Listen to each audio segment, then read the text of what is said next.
Hey guys, welcome to the study with Mayank. मैं हूं आपका मयंक और आज ला रहा हूं मैं आपके लिए एनसीईआरटी ज्योग्राफी क्लास 12 से। देखिए यहाँ पर आपकी बुक सेकंड चल रही है, भारत लोक और अर्थव्यवस्था। इसी क्रम में आज आपका यहाँ पर अध्याय 7वां है, खनिज तथा ऊर्जा संसाधन। देखिए यहाँ पर हमने पार्ट 1 पहले कवर कर लिया था, आज यहाँ पर इसका बचा हुआ पार्ट 2 कवर करेंगे। तो चलिए स्टार्ट करते हैं आज का वीडियो, देखते हैं मैं क्या क्या डिस्कस करना है यहाँ पर और क्या क्या नोट डाउन करना है।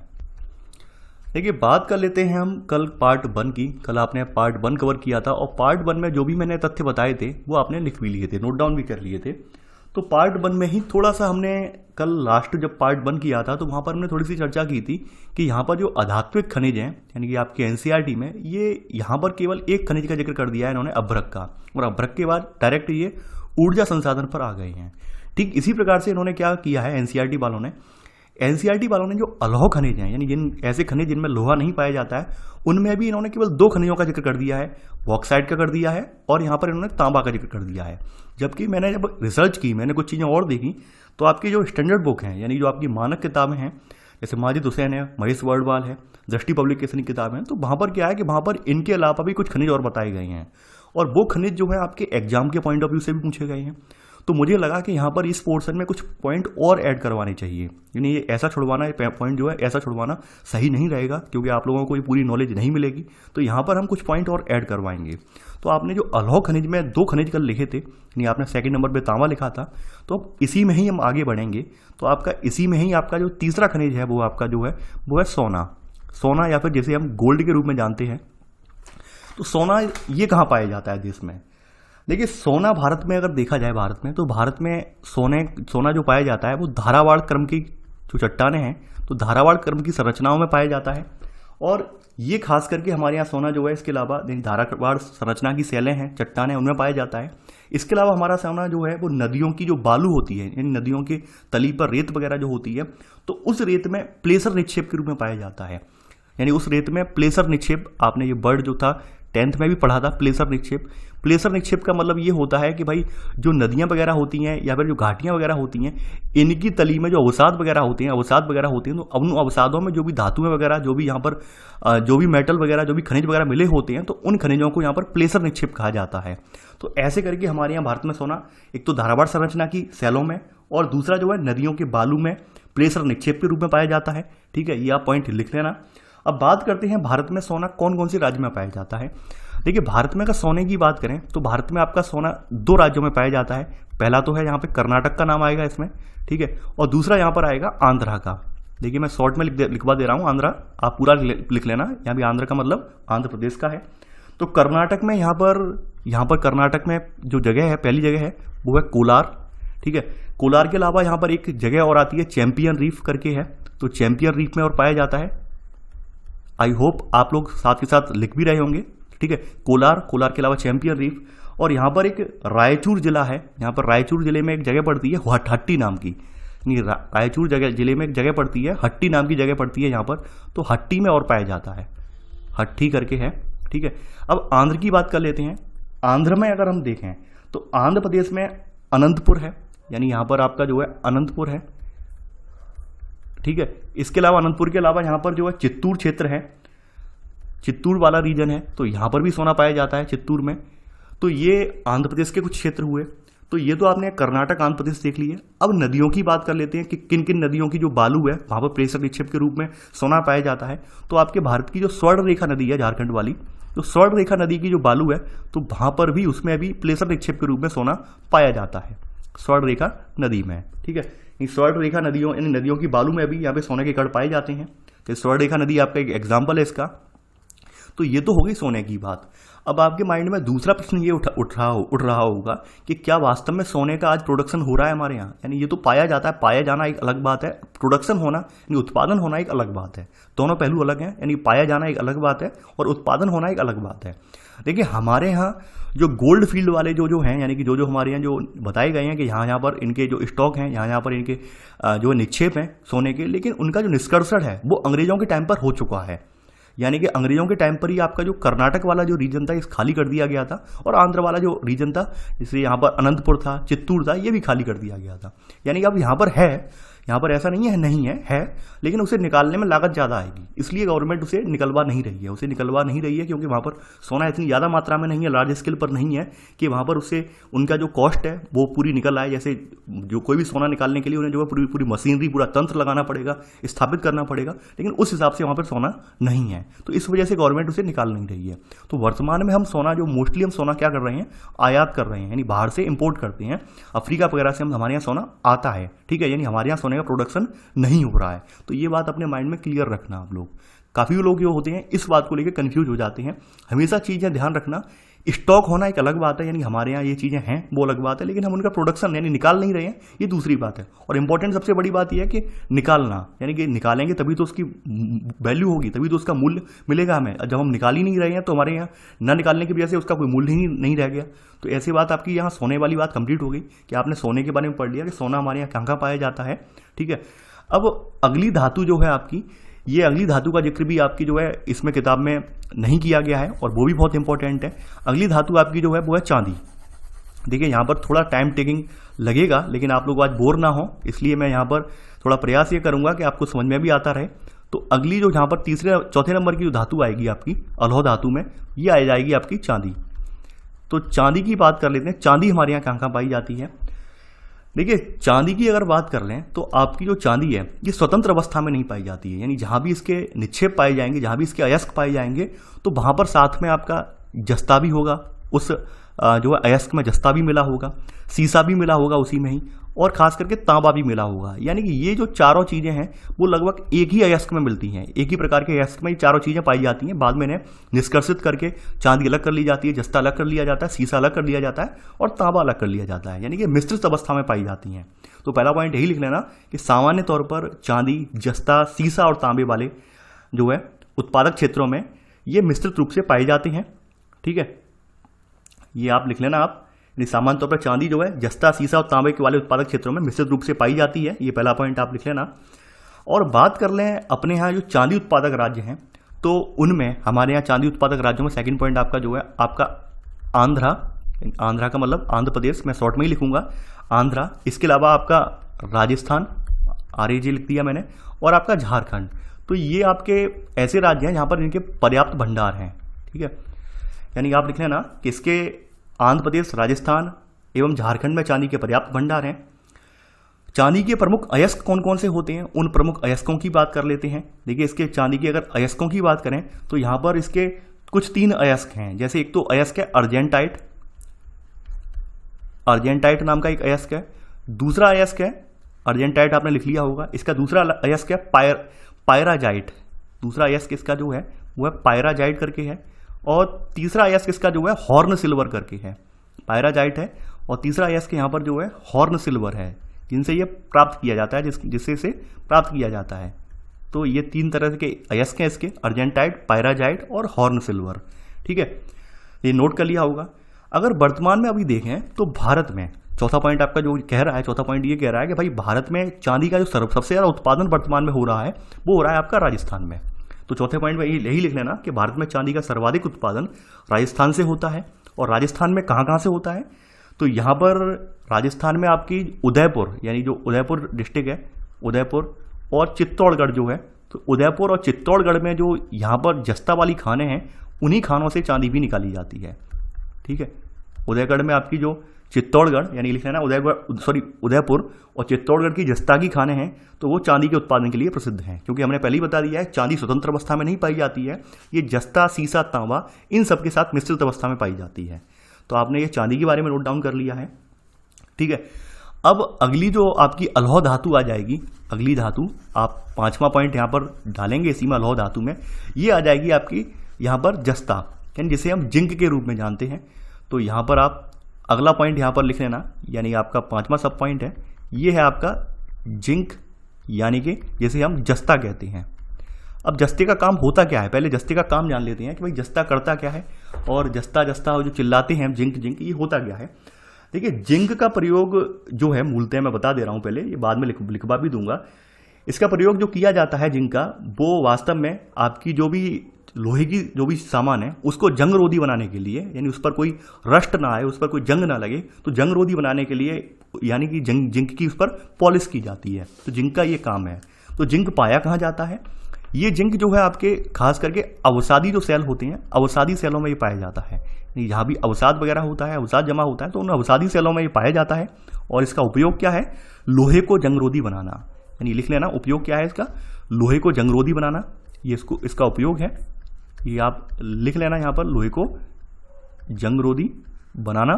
ठीक है, इसके लिए इस पर जो है पॉलिश किया जाता है। ये बात करें अगर जस्ते की, तो अभी आपने जस्ते के बारे में ऊपर देखा था और आपने खाने भी देखी थी। तो भारत में राजस्थान, यानी वर्तमान में अगर बात करें तो भारत में राजस्थान जो है वो जस्ता उत्पादन और भंडार के दृष्टिकोण से एकाधिकार रखता है। यानी राजस्थान में एक तो जो उत्पादन है, प्रोडक्शन है जो है वो भी अच्छा खासा हो रहा है, और यहाँ पर जो निक्षेप वगैरह हैं इसके, यानी भंडार वगैरह भी, वो भी प्रचुर मात्रा में, वो भी सबसे ज़्यादा भंडार यहीं पे पाए जाते हैं। कहाँ पर? राजस्थान में पाए जाते हैं। यानी राजस्थान में उत्पादन भी जस्ता का खूब हो रहा है, इसके अलावा यहाँ पर भंडार भी इसके सबसे ज़्यादा हैं। ठीक है, तो सेकंड पॉइंट यही लिख लेना आप कि भारत में राजस्थान जस्ता उत्पादन और भंडार के दृष्टिकोण से एकाधिकार रखता है। अगर राजस्थान की बात करें तो राजस्थान में कौन कौन सी ऐसी जगह हैं जहाँ पर ये निकाला जाता है? इसमें आपका जो है यहाँ पर भीलवाड़ा आ जाता है। भीलवाड़ा के अलावा अभी आपने ऊपर नोट किया था यहाँ पर उदयपुर वगैरह वो तो है ही हैं। इसके अलावा अलवर है, भीलवाड़ा, फिर अलवर आ जाएगा इसमें। अलवर के अलावा यहाँ पे जावर की खान है, एक जावर या जेवर की खान बोली जाती है, ये उदयपुर में ही पड़ती है। ठीक है, यानी उदयपुर लिख लेना ब्रैकेट में, आप उदय लिख दे रहा हूँ मैं यहाँ पर, समझ जाएंगे आप, उदयपुर में पड़ती है ये। फिर राजस्थान है, सॉरी राजसमंद है, राजसमंद एक जगह है यहाँ पर, और फिर चित्तौड़गढ़ है। तो ये जगह है जहाँ पर आपका ये निकाला जाता है, ये लिख लेना आप। ठीक है, तो ये तो आपका क्या हो गया? ये तो जस्ता के प्रमुख उत्पादक क्षेत्र हो गए राजस्थान में, तो वो आपने यहाँ पर नोट कर लिए हैं। तो जस्ता के बारे में आपने यहाँ पर लिख लिया है। आई होप अब मैं इसे इरेज कर दे रहा हूँ।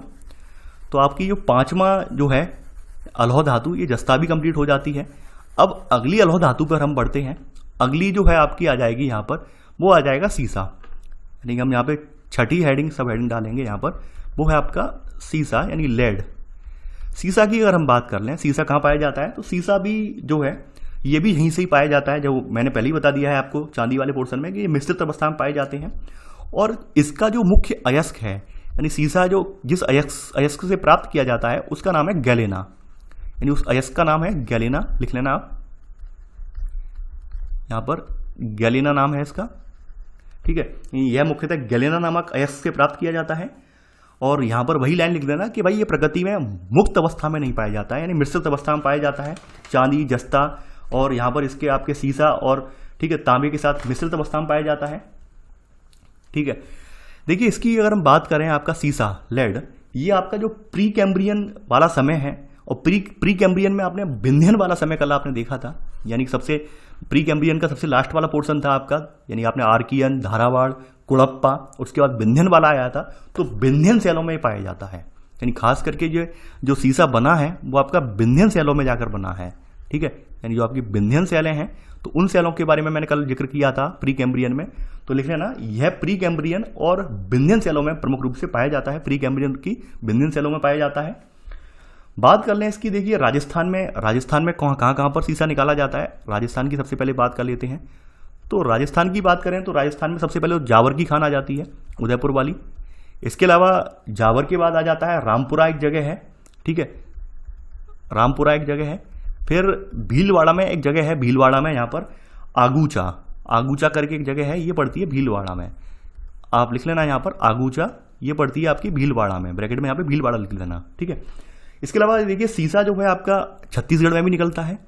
छत्तीसगढ़ के लिए देखिए मैं एब्रीविएशन यूज कर रहा हूँ, यानी शॉर्ट में सीजी लिख दे रहा हूँ, छत्तीसगढ़, आप समझ जाएंगे। इसमें आपका जो है दुर्ग है, आपका दुर्ग में सीसा निकलता है, रायपुर में निकलता है, ठीक है, बस्तर में निकलता है और दंतेवाड़ा में निकलता है। देखिए मेरा हाथ जो है इतना फास्टली नहीं चलता है, इसलिए मुझे थोड़ा लिखने में दिक्कत होती है साथ के साथ बोलते हुए। तो दंतेवाड़ा में यहाँ पे, यानी कि यहाँ पर ये पाया जाता है, यानी कि आपके राजस्थान के अलावा छत्तीसगढ़ में वो पाया जाता है। राजस्थान में सबसे ज़्यादा निकाला जाता है, इसके बाद सेकंड नंबर पर सीजी है। तो ये तो आपकी आपने जो देखे, आपने जो खनिज यानी कि जो आपकी अलौह खनिज है उनकी बात हो गई। अब आगे बढ़ते हैं। अब आगे बढ़ने के क्रम में आपकी अगली हेडिंग अब आएगी आपकी अधात्विक खनिज।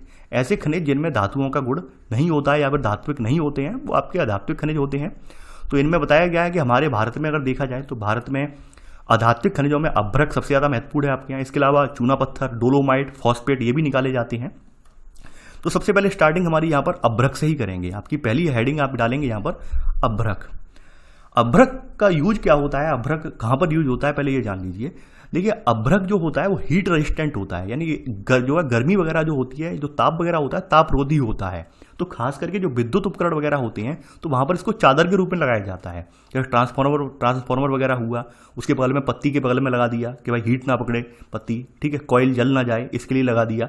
तो ऐसे करके उपकरणों में से जो है विद्युत यानी कि जो गर्मी तैयार होती है, गर्मी बनती है उपकरणों में, उस गर्मी को जो है यहाँ पर एब्जॉर्ब करने के लिए, उस गर्मी को रोकने के लिए यहाँ पर अभ्रक का यूज किया जाता है। तो यहाँ पर आप अभ्रक के बारे में थोड़ा सा जान लीजिए, अभ्रक कहाँ कहाँ पाया जाता है।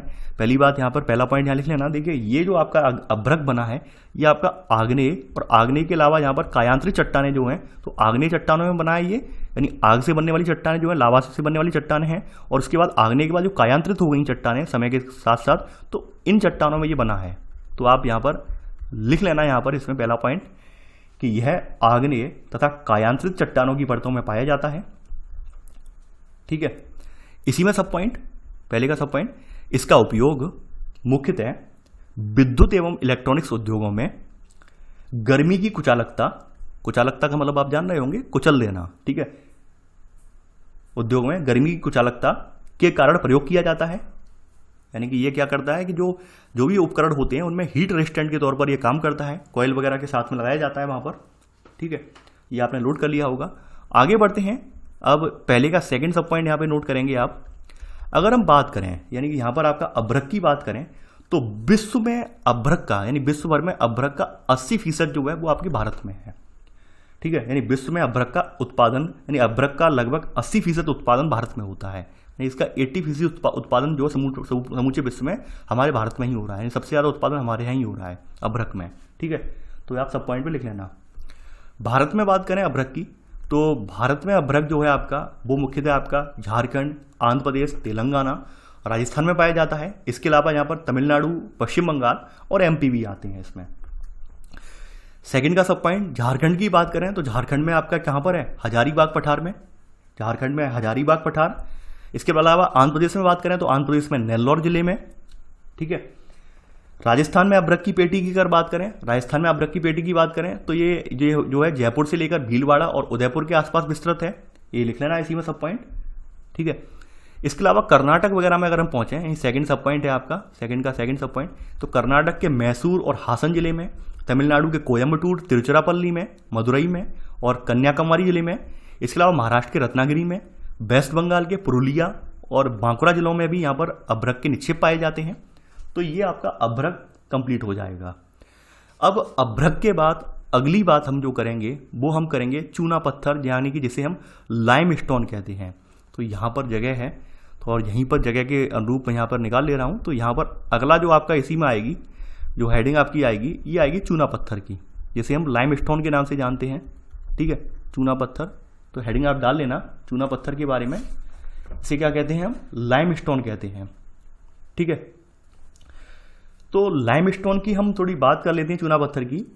देखिए ये जो है, ये आपका चूना पत्थर है, ये गोंडवाना जो है, गोंडवाना वाला जो गोंडवाना कालक्रम वाली चट्टानें हैं उनको छोड़कर ये जो है सभी काल की अवसादी चट्टानों में पाया जाता है। चूना पत्थर जो है गोंडवाना वाले जो कालक्रम है, यानी गोंडवाना वाली जो कालक्रम है, उन चट्टानों को अगर छोड़ दें तो ये बाद बाकी सारी चट्टानों में आपका चूना पत्थर आपको देखने को मिल जाएगा।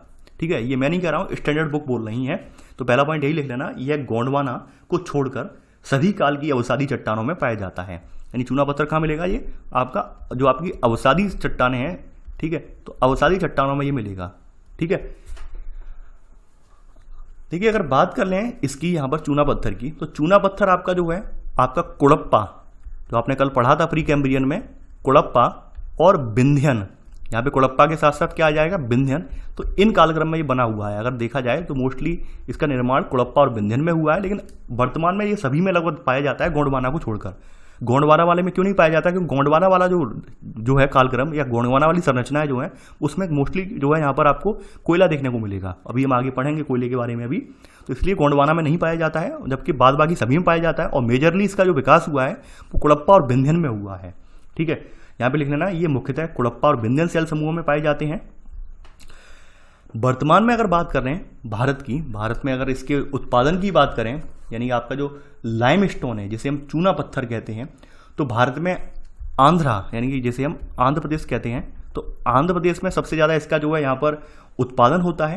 यानी लिख लेना, भारत में आंध्र प्रदेश में सर्वाधिक चूना पत्थर के भंडार हैं, सॉरी उत्पादन बोल दिया मैंने, उत्पादन नहीं भंडार हैं, यानी इसके जो रिजर्व हैं भंडार वो सबसे ज़्यादा कहाँ पर है, आंध्रा में है, आंध्र प्रदेश में है।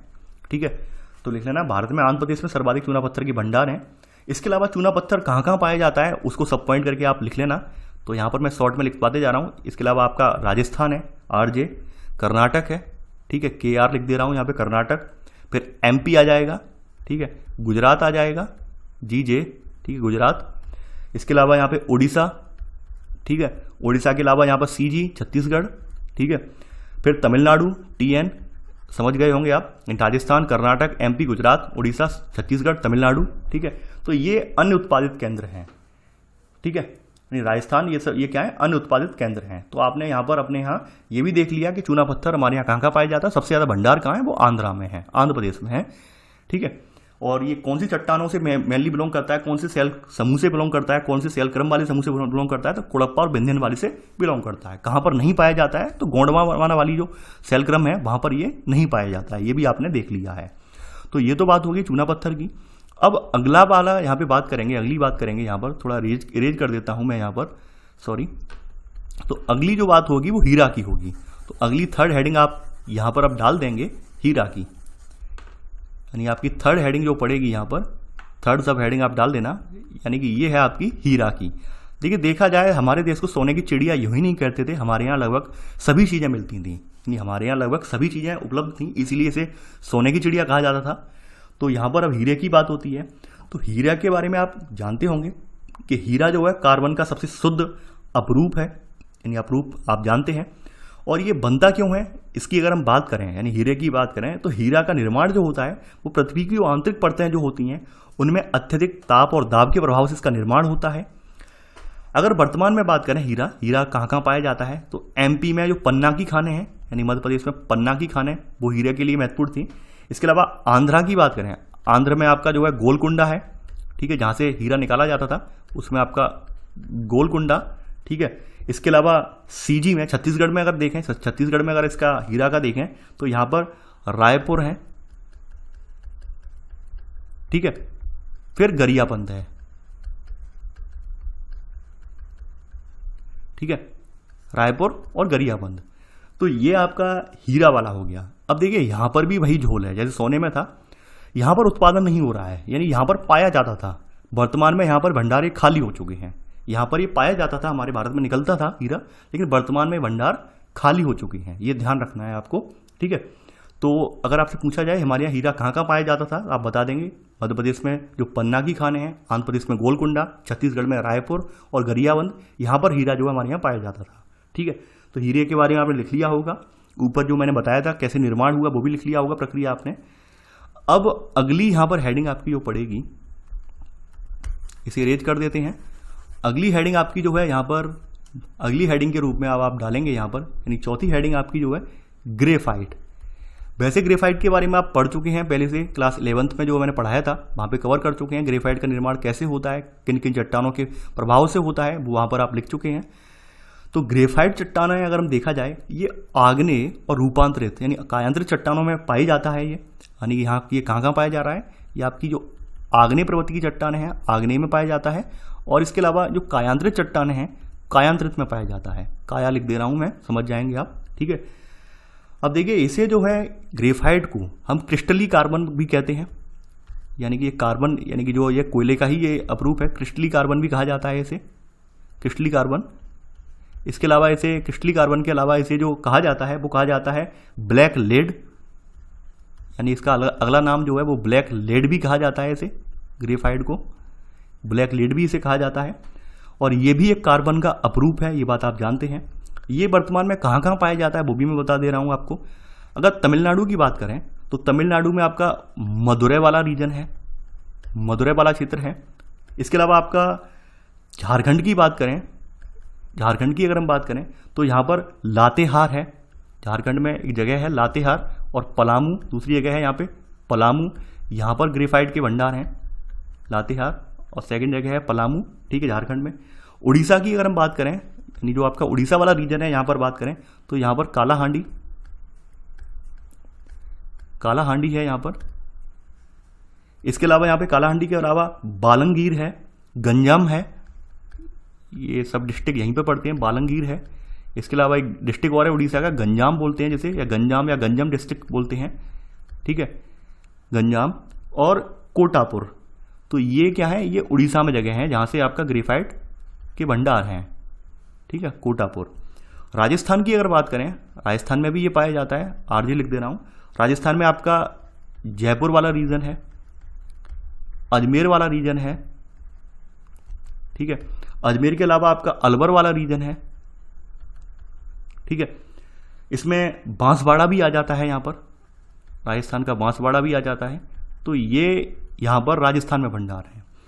एमपी की बात करें, यानी मध्य प्रदेश की अगर हम बात करें एमपी में, तो एमपी में बैतूल में पाया जाता है ग्रेफाइट। कहाँ पर? बैतूल में ग्रेफाइट पाया जाता है। तो ये तो आपकी ग्रेफाइट की बात हो गई, तो आपने यहाँ पर ये नोट कर लिया होगा।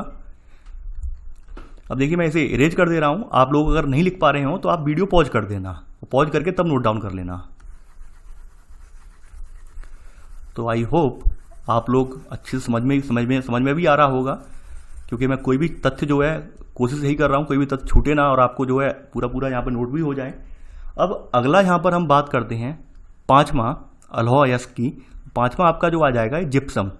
ठीक है, जिप्सम बहुत इंपॉर्टेंट है, लेकिन पता नहीं एनसीईआरटी वालों ने क्यों स्किप कर दिया, मुझे ये समझ में नहीं आ रहा है। जिप्सम बहुत इंपॉर्टेंट है, क्योंकि जिप्सम का प्रयोग उर्वरक के लिए भी होता है। ठीक है, तो जिप्सम की अगर हम बात करें तो जिप्सम कहाँ कहाँ पाया जाता है? जिप्सम आपका चूना पत्थर यानी लाइमस्टोन के साथ भी पाया जाता है, चूना पत्थर के साथ पाया जाता है, बलुआ पत्थर के साथ भी पाया जाता है। चूना ये जो है लिख दे रहा हूँ मैं, यह है चूना पत्थर, बलुआ पत्थर और शेल चट्टानें जो होती हैं, यानी जो आपकी शेल चट्टान है, जो शेल चट्टान है आपकी जो है, ठीक है, तो उनमें ये पाया जाता है। ठीक है, शेल चट्टानों में पाया जाता है। अगर देखा जाए जिप्सम का, तो जिप्सम जो है वो कैल्शियम का हाइड्रेटेड सल्फाइड होता है, यानी कैल्शियम का जो ये है ये हाइड्रेटेड सल्फाइड है, लिख दे रहा हूं मैं, ये हाइड्रेटेड सल्फाइड है कैल्शियम का। आप लिख लेना कि यह कैल्शियम का हाइड्रेटेड सल्फाइड होता है। इसका उपयोग कहाँ होता है? यानी अगर इसका उपयोग की बात करें, हम इसका जो यूजेस है यानी कि कहाँ कहाँ पे हम इसे यूज करते हैं, उपयोग की बात करें तो आपने नाम सुना होगा अमोनियम सल्फेट वगैरह। अमोनियम सल्फेट वगैरह के साथ इसे यूज करते हैं। किस लिए? अमोनियम सल्फेट के साथ यूज करते हैं, उर्वरक वगैरह बनाने के लिए अमोनियम सल्फेट के साथ यूज होता है ये। इसके अलावा अमोनियम सल्फेट के अलावा ये जो है रासायनिक उर्वरक, यानी जो आपके खाद वगैरह बनाई जाती है, उर्वरक वगैरह बनाए जाते हैं, उनमें इस्तेमाल होता है। ठीक है, इसके अलावा सीमेंट उद्योग में भी इसका इस्तेमाल होता है, सीमेंट में भी ये इस्तेमाल होता है। ठीक है, तो ये तो आपने देख लिया, यानी कि ये कहाँ कहाँ उपयोग हो रहा है वो भी आपने देख लिया, कौन कौन सी चट्टानों में पाया जा रहा है वो भी देख लिया। अब जिप्सम पाया कहाँ कहाँ पर जाता है ये बहुत इंपॉर्टेंट है, क्योंकि यहाँ पर कुछ जगहों का जिक्र आएगा, उन जगहों से संबंधित प्रश्न पूछे जाते हैं। क्योंकि ये जो है ये वाला जो खनिज है आपका खास करके कृषि कार्यों से जुड़ा हुआ है, इसलिए ये काफ़ी चर्चा में रहता है और काफ़ी बार पूछा जाता है। खास करके यूपीपीएससी एग्जाम में ये काफ़ी बार पूछा गया है कि भाई यूपी में ये कहाँ पाया जाता है, तो इसे आपको फोकस देकर लिखना है। तो सबसे पहले हम बात कर लेते हैं यहाँ पर आपके राजस्थान से स्टार्ट करते हैं। तो राजस्थान में कहाँ कहाँ पाया जाता है? राजस्थान में अगर बात करें आपका, तो आपका नागौर वाला जगह जिला है, नागौर में पाया जाता है। इसके अलावा बीकानेर में पाया जाता है। बीकानेर के अलावा यहाँ पर आपका बाड़मेर, जैसलमेर, यहाँ मैं लिख दे रहा हूँ, यानी आपका जो बाड़मेर वाला जगह है, इसके अलावा जैसलमेर वाली जगह है। ठीक है, तो बाड़मेर, जैसलमेर, जोधपुर में भी पाया जाता है ये। और राजस्थान का एक जिला और बचा है यहाँ पर, श्रीगंगानगर, तो ये वहां पाया जाता है। तो आपने लिख लिया होगा कहाँ कहाँ, नागौर, बीकानेर, बाड़मेर, जैसलमेर, जोधपुर और श्रीगंगानगर। तो ये तो राजस्थान की बात हो गई। इसके अलावा ये हिमाचल प्रदेश में भी पाया जाता है, यानी एचपी लिख दे रहा हूँ, यानी हिमाचल प्रदेश में भी पाया जाता है। हिमाचल प्रदेश में ये पाया जाता है सिरमौर में, यानी कि जगह है यहाँ पर सिरमौर। सिरमौर के अलावा कांगड़ा जो है, कांगड़ा में पाया जाता है। इसके अलावा शिमला में पाया जाता है। तो यहाँ पर सिरमौर, कांगड़ा और शिमला, ये हिमाचल प्रदेश हो गया। महाराष्ट्र की बात कर लें, यानी कि MH लिख दे रहा हूँ महाराष्ट्र, तो महाराष्ट्र में ये कोल्हापुर में पाया जाता है। ठीक है, अब बात कर लेते हैं कर्नाटक की। कर्नाटक लिख दे रहा हूं कर्नाटक, यहां पर ये बेलगांव है एक, बेलगांव में पाया जाएगा। और एक जगह और है यहां पे गुलबर्गा, तो गुलबर्गा की खानों में ये पाया जाता है, यानी बेलगांव और गुलबर्गा ये कर्नाटक में पाया जा रहा है। यूपी वाला इंपॉर्टेंट है, यूपी वाला काफी बार UPPSC एग्जाम पूछा गया है, ये आप याद रखना, ये इंपॉर्टेंट है। यूपी में जिप्सम कहाँ का निकाला जाता है? उत्तर प्रदेश में जो है आपका झांसी जिला जो है, झांसी में निकाला जा रहा है। ठीक है, इसके अलावा हमीरपुर जिला है, हमीरपुर में और निकाला जाता है, सॉरी। ठीक है, तो झांसी और हमीरपुर। अब जम्मू कश्मीर में भी ये निकाला जाता है। जम्मू कश्मीर में अगर बात करें तो यहाँ पर जम्मू कश्मीर में आपका उरी डिस्ट्रिक्ट है, उरी में। इसके अलावा बारामूला में, और इसके अलावा यहाँ पर डोडा एक जगह है, यहाँ पर डोडा करके, तो डोडा में निकाला जाता है। तो आपने इन जगहों के नाम लिख लिए होंगे कहाँ कहाँ पर ये निकाला जाता है। यहाँ पर यूपी वाला इंपॉर्टेंट है, क्योंकि यूपीएससी एग्जाम में काफ़ी बार पूछा गया है, तो आपको याद रखना है। तो ये तो बात होगी जिप्सम की। अब अगला खनिज यहाँ पर हम चलते हैं, यानी अब मैं इसे इरेज कर दे रहा हूँ। देखिए, आज थोड़ा जो वर्क हो रहा है वो ऐसा लग रहा होगा आपको जैसे सर बोर्ड पर पढ़ा रहे हैं या फिर लाइव क्लास में पढ़ा रहे हैं।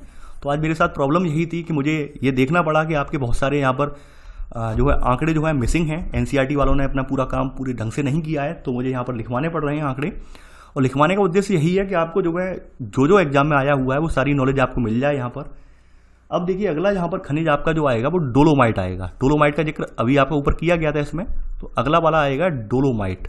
नाम लिख देना डोलोमाइट, जिसका जिक्र अभी यहाँ पर ऊपर किया गया है। डोलोमाइट अभी आपने देखा था, ये डोलोमाइट यही वाला डोलोमाइट है। तो डोलोमाइट की बात करें, ये डोलोमाइट मैंने आपको बताया था कैल्शियम मैग्नीशियम कार्बोनेट जो होता है वही डोलोमाइट उसे कहते हैं। और खास करके इसमें भी यहाँ पर पहला पॉइंट आप लिख लेना कि यह चूना पत्थर और मैग्नीशियम का मिश्रण होता है। यानी किसका? तो चूना पत्थर का, लाइमस्टोन का, और जो आपका मैग्नीशियम है तो मैग्नीशियम का ये मिश्रण होता है। चूना पत्थर और मैग्नीशियम का मिश्रण होता है, ये लिख लेना आप। ठीक है, चूना पत्थर और मैग्नीशियम का मिश्रण होता है। अगर इसके उत्पादन की बात करें, यानी इसके उत्पादन की दृष्टि से देखें, डोलोमाइट का उत्पादन देखें, प्रोडक्शन देखें, तो प्रोडक्शन में यहाँ पर आपका CG छत्तीसगढ़ प्रमुख है, CG। और CG में अभी जगह है आपकी बिलासपुर। ठीक है, बिलासपुर में इसका प्रोडक्शन सबसे ज़्यादा होता है। तो यहाँ पर लिख लेना डोलोमाइट के उत्पादन में छत्तीसगढ़ शीर्ष स्थान पर है। ब्रैकेट में बिलासपुर डाल लेना, बिलासपुर डिस्ट्रिक्ट में निकाला जाता है ये। इसके अलावा ये तो छत्तीसगढ़ तो पहले नंबर पर हो गया। इसके अलावा यहाँ पर आंध्र प्रदेश में भी निकाला जाता है, यानी आंध्रा में कहाँ निकाला जा रहा है वो भी लिख दे रहा हूँ। आंध्र में आपका जो है कुड़प्पा में निकाला जाता है, डोलोमाइट आंध्र में कुड़प्पा में पाया जाता है। उड़ीसा की बात कर लें यहाँ पर, तो उड़ीसा में आपका जगह है कोरापुट, यहाँ पर एक जगह है कोरापुट करके। इसके अलावा कोरापुट के अलावा यहाँ पर एक और जगह है संबलपुर। तो यहाँ पर ही आपका ये है, ये पाया जाता है। तो आपने लिख लिया होगा उड़ीसा का भी, तो डोलोमाइट भी पूरा हो गया। अगला जो आपका खनिज है, अधात्विक खनिज, ये है आपका संगमरमर। तो यहाँ पर सातवां आप डाल देना संगमरमर या संगमरमर, जो भी आपको अच्छा लगे, संगमरमर। ठीक है, अब देखिए संगमरमर की अगर हम बात करें तो ये वास्तव में एक प्रकार की कायांतरित चट्टान है, जो कि समय के साथ साथ तापक्रम के प्रभाव से ये परिवर्तित हो गई है। तो एक कायांतरित चट्टान है वास्तव में। राजस्थान का जो मकराना वाला रीजन है, यानी आपका जो राजस्थान है, राजस्थान का जो मकराना वाला जो क्षेत्र है, वो सर्वोत्कृष्ट के संगमर, यानी कि जो संगमरमर है, संगमरमर की सबसे अच्छी क्वालिटी के लिए मशहूर है वो। तो यहाँ लिख लेना राजस्थान का मकराना क्षेत्र उत्तम कोटि के संगमरमर के लिए प्रसिद्ध है। यानी राजस्थान में मकराना क्षेत्र जो है, मकराना का संगमरमर फेमस है, पूरे आपके भारत में फेमस है। ठीक है, तो ये सेकंड पॉइंट आपने लिख लिया होगा। तो ये तो थी आज आपकी किसकी बात, ये आपकी जो आध्यात्मिक खनिज संसाधन थे उनकी बात हो गई। इसके अलावा ऐसा नहीं है कि और भी खनिज नहीं है, और भी बहुत सारे खनिज हैं, लेकिन हमारे ये ही खनिज जो है मोस्टली एग्जामों में पूछे जाते हैं, घुमा फिरा कर इन्हीं खनिजों पर फोकस दिया जाता है। और जो खनिज बचे हुए हैं उन्हें हम बाद में जो है आपकी माजिद हुसैन या महेश बर्डवाल को मिलाकर जो आपकी MCQ वाली सीरीज लेकर आएंगे, टेस्ट सीरीज लेकर आएंगे, तो वहाँ पर उन्हें कवर कर लेंगे हम। ठीक है, तो यहाँ पर जो मुख्य मुख्य थे जिन्हें आप मेमोराइज कर सकते हैं, एक बार देख सकते हैं, तो वो आपको यहाँ पर नोट डाउन करवा दिए हैं। अब बात कर लेते हैं आपके अगली हेडिंग की। ये है आपकी अगली हेडिंग, ऊर्जा संसाधन। जैसा कि आप सभी लोग जानते हैं, ऊर्जा हम सभी के लिए अत्यंत आवश्यक है और वर्तमान में पूरा जो विश्व है, जो विश्व में आप देख पा रहे होंगे, जो आप विश्व में औद्योगिकरण हुआ है वो ऊर्जा के बल पर ही हुआ है, ऊर्जा की ताकत पर के बल पर ही हुआ है। ऊर्जा के आप जानते हैं ऊर्जा के बहुत सारे स्रोत हैं, जैसे कोयला है, पेट्रोलियम, प्राकृतिक गैस, ये या फिर खनिज ईंधन। इसमें देखिए यहाँ पर एक गलत ऑप्शन ऐड कर दिया है और उसका जिक्र मैं यहाँ पर अभी आपको क्लियर कर देता हूँ। यानी एनसीईआरटी भी गलत हो सकती है, ये बात मैं आपको काफ़ी बार बोल चुका हूँ और वो मैं भी दिखा भी देता हूँ। यहाँ पर एक जिक्र किया गया परमाणु ऊर्जा का। अब आपको सोचने वाली बात है, आप खुद सोचिए, परमाणु ऊर्जा परंपरागत नहीं है। परमाणु ऊर्जा इन्होंने लिखा है परंपरागत। परंपरागत का मतलब होता है कि हम ऐसे साधन जिनका प्रयोग हम कई सालों से, यानी कि हम जो हमारी पुरातन पीढ़ियां थी, प्राचीन पीढ़ियां थी, वो भी उन संसाधनों का प्रयोग कर रही थी इजीली, और हम भी वर्तमान में करते आ रहे हैं। तो ऐसा ही है, परंपरागत स्रोत बोला जाता है इन्हें, ठीक है। यानी इन स्रोतों को हम परंपरागत स्रोत बोलते हैं, ठीक है। यानी मानव इन्हें जो है पारंपरिक तौर पर आरंभ से ही इन्हें इस्तेमाल कर रहा है, तो इन्हें परंपरागत स्रोत बोलते हैं। जबकि परमाणु ऊर्जा परंपरागत नहीं है, क्योंकि परमाणु ऊर्जा में उच्च तकनीक, ठीक है, इसके अलावा आधुनिक आपकी विज्ञान प्रौद्योगिकी लगती है। तो परमाणु ऊर्जा तो बिल्कुल भी यहाँ पे परंपरागत नहीं है, आप समझ रहे होंगे। यानी परमाणु ऊर्जा क्या है, ये गैर परंपरागत है। परमाणु ऊर्जा जो है वो गैर परंपरागत में आ जाएगी, यानी कि ये परंपरागत नहीं है। ऊर्जा संसाधनों का वर्गीकरण आपने पढ़ा भी था, क्लास 10th में भी पढ़ा था ऊर्जा संसाधनों का वर्गीकरण, कि इन्हें हम परंपरागत आधार पर परंपरागत और गैर परंपरागत। परंपरागत में आपने देख लिया कोयला, पेट्रोलियम, प्राकृतिक गैस, ये परंपरागत है। गैर परंपरागत में आपकी परमाणु ऊर्जा आ जाएगी, सौर ऊर्जा आ जाएगी, पवन ऊर्जा आ जाएगी, और या फिर ज्वारीय ऊर्जा आ जाएगी, ये गैर परंपरागत है। ये बात आप पहले भी जान चुके हैं, ये कुछ नया नहीं है कॉन्सेप्ट, मैं बस रिकैप कर रहा हूँ, आपको रिवाइज करवा रहा हूँ। तो ये आपने देख ली। अगर देखिए यहाँ पर नवीकरणीय और अनवीकरणीय ऊर्जा की बात कर लें तो हम इसका जिक्र जरूर करेंगे, तो परमाणु ऊर्जा का जिक्र हम जरूर करेंगे। नवीकरणीय ऊर्जा संसाधन का मतलब ये होता है ऐसे संसाधन जिनका पुनः उपयोग, दोबारा उपयोग किया जा सकता है, जो कभी खत्म नहीं होने वाले हैं, उन्हें नवीकरणीय में रखा गया है। जैसे सौर ऊर्जा है, पवन ऊर्जा है, ज्वारीय ऊर्जा, ये नवीकरणीय ऊर्जा संसाधन है। अनवीकरणीय में आपका जो है परमाणु ऊर्जा आ जाती है, कोयला आ जाता है, पेट्रोलियम, प्राकृतिक गैस आ जाती है। तो अनवीकरणीय में भी तो हम यहाँ पे रखेंगे इसे, लेकिन परंपरागत में आप परमाणु ऊर्जा को यहाँ पर नहीं रखेंगे। तो इस हिसाब से परमाणु ऊर्जा वाला ये गलत है। तो अब आप थोड़ा नोट कर लेंगे इसमें तो बेटर रहेगा कि कोयला, पेट्रोलियम तथा प्राकृतिक गैस जैसे खनिज ईंधन ऊर्जा के परंपरागत स्रोत हैं, और इनके बारे में आप ये बात जानते हैं कि भाई ये परंपरागत स्रोत जो है ये समाप्य संसाधन है, यानी कि हमेशा बने नहीं रहेंगे, ये समाप्त होने वाले संसाधन है, क्योंकि इनका निर्माण कई लाखों करोड़ों वर्षों में हुआ है, कई लाखों करोड़ों वर्ष की प्रक्रिया के फलस्वरूप इनका निर्माण हुआ है। तो हमेशा हमेशा के लिए नहीं रहेंगे, ये समाप्त हो जाएंगे। आगे बढ़ते हैं। आप देखिए इनमें आपका ये खनिज संसाधन है, वो बहुत महत्वपूर्ण वाला खनिज संसाधन है आपका, ये है कोयला। आप अगली हेडिंग इसी में पहली हेडिंग डालेंगे कोयला ऊर्जा संसाधन में। देखिए कोयले के बारे में ऐसा नहीं है कि आप नहीं जानते हैं, कोयले के बारे में आप बहुत पहले से पढ़कर आए हैं कि कोयले का निर्माण कैसे हुआ है। कोयले का निर्माण जो भूगर्भ है आपका, इसमें लाखों करोड़ों वर्षों के दौरान जो यहाँ पे वनस्पतियाँ वगैरह ये दब गई थी, जीव जंतु वगैरह दब गई थी, तो ताप और दाब के फलस्वरूप धीरे धीरे करके वो जो है कोयले के रूप में उनका विकास हो गया। और यही विकासक्रम आगे चलकर हमें जो है विभिन्न कोयले के जो प्रकार होते हैं, 4 प्रकार का कोयला होता है, उन 4 प्रकारों में देखने को मिला। फिर तो कोयले के बारे में ये बात आप जानते हैं। देखिए कोयले को पढ़ाने से पहले मैं कोयले के जो प्रकार हैं उन्हें यहाँ पर डिफाइन करना चाहूँगा, क्योंकि कोयले के प्रकार अगर मैं डिफाइन कर दूंगा तो यकीन मानिए जो बचा हुआ पोर्शन है वो आपको समझने में कठिनाई बिल्कुल नहीं होगी। तो अगर हम इसके टाइप्स देखें, यानी कोयला कितने प्रकार का होता है, तो कोयला 4 प्रकार का होता है। कोयला 4 प्रकार का होता है। सबसे पहले बारी आती है यहाँ पर पीट कोयला की। देखिए पीट कोयला जो है ये सबसे निम्न, यानी सबसे घटिया किस्म का कोयला होता है। इसमें जो कार्बन की मात्रा है वो 40% से कम होती है, यानी 40% से कम यहाँ पर कार्बन होता है, इसमें कम मात्रा में कार्बन होता है। दूसरी बात यहाँ पे नमी ज़्यादा होती है। इसमें नमी ज़्यादा होने की वजह से ये बहुत ज़्यादा धुआं छोड़ता है, यानी बहुत ज़्यादा धुआं छोड़ता है ये, ठीक है।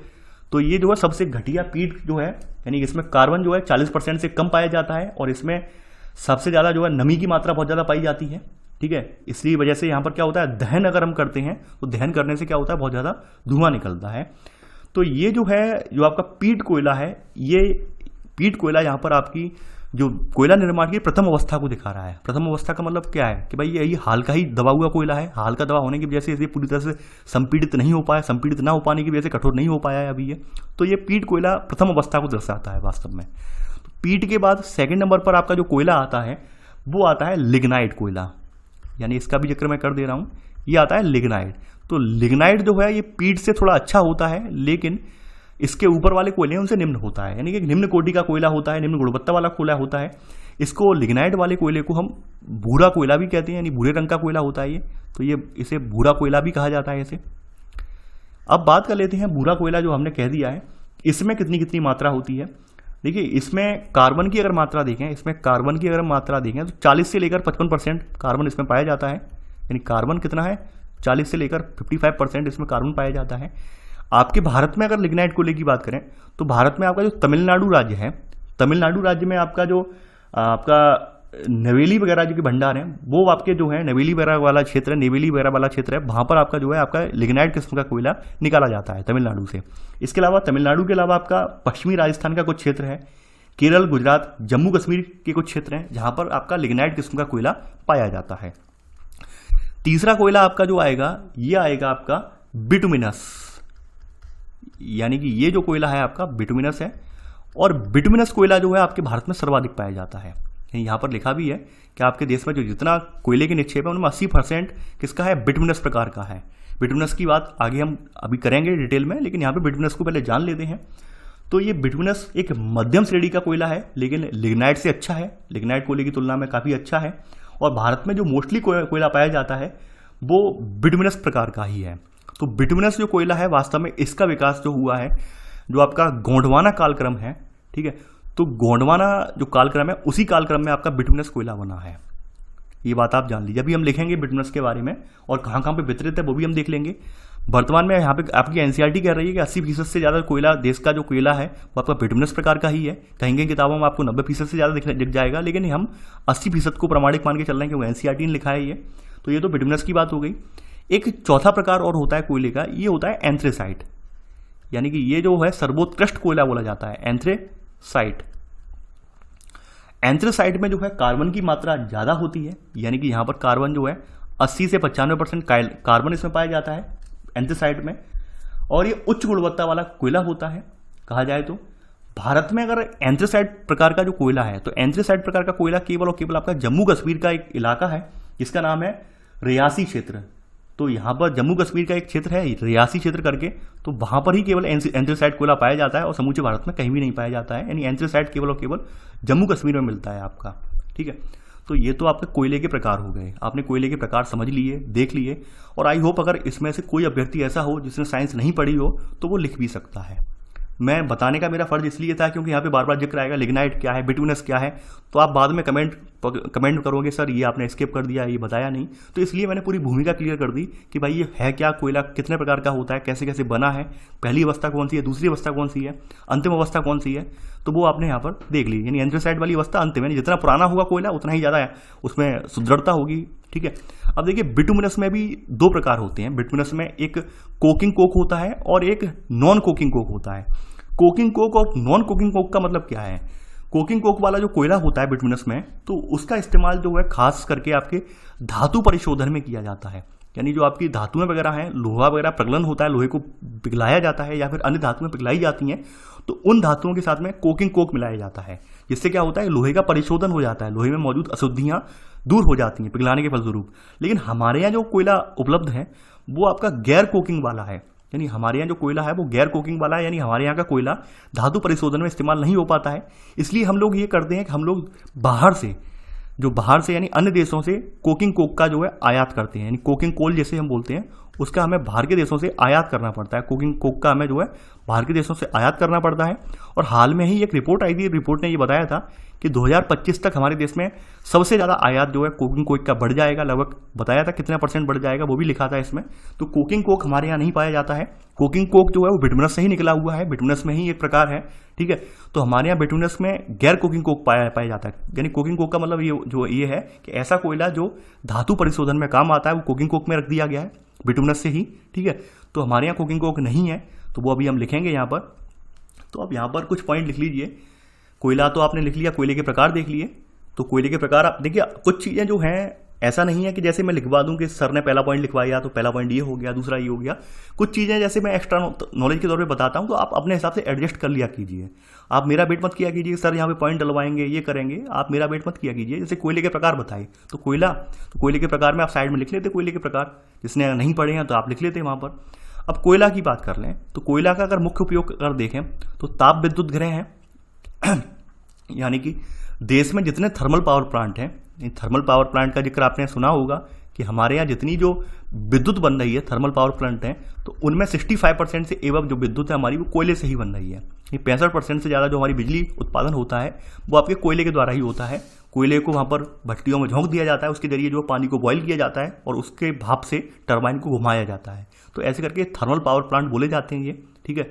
तो इसका उपयोग आपने देख लिया, एक तो ताप विद्युत उत्पादन में हो रहा है और लौह यश के प्रगलन के लिए।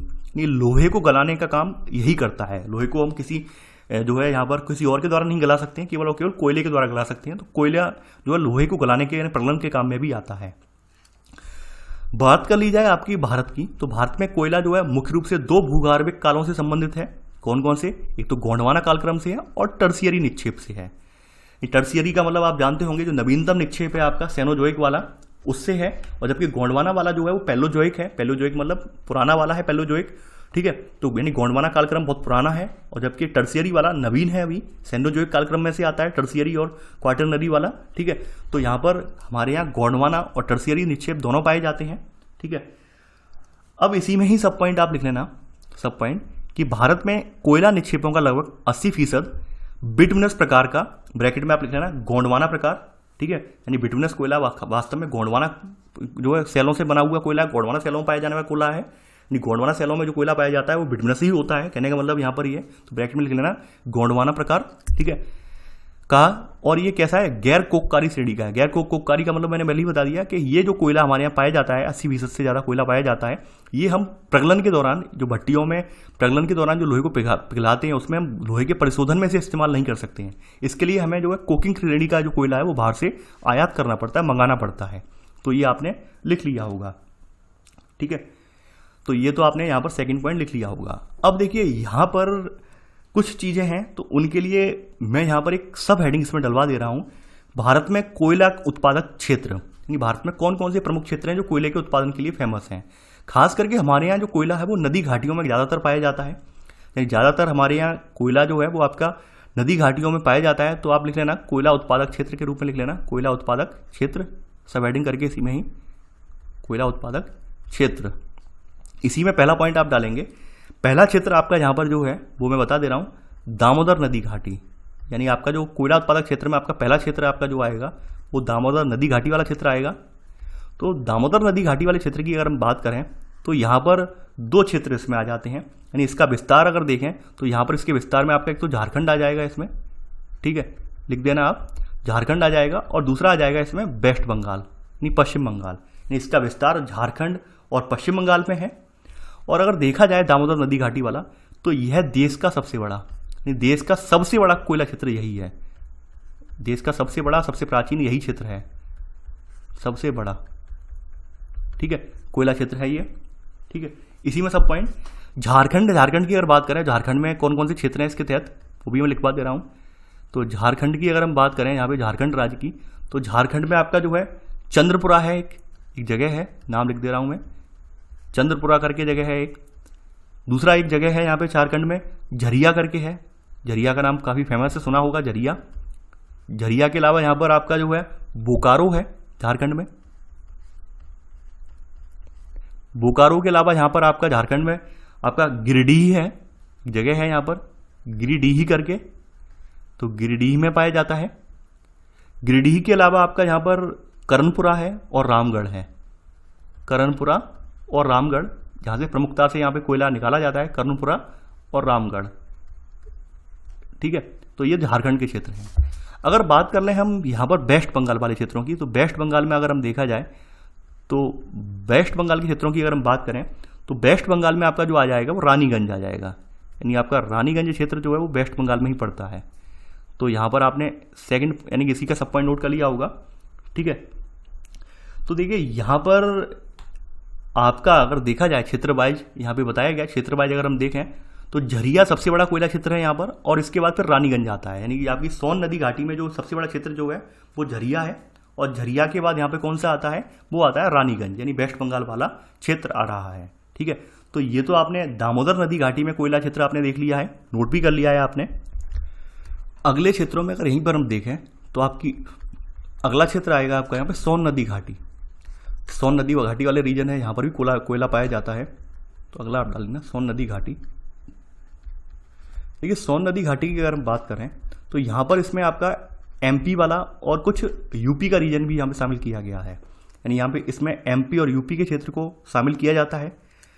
और यहाँ पर अगर सोन नदी घाटी वाले में अगर देखें तो सोन नदी घाटी में प्रमुख क्षेत्रों में यहाँ पर एमपी का यहाँ पर क्षेत्र है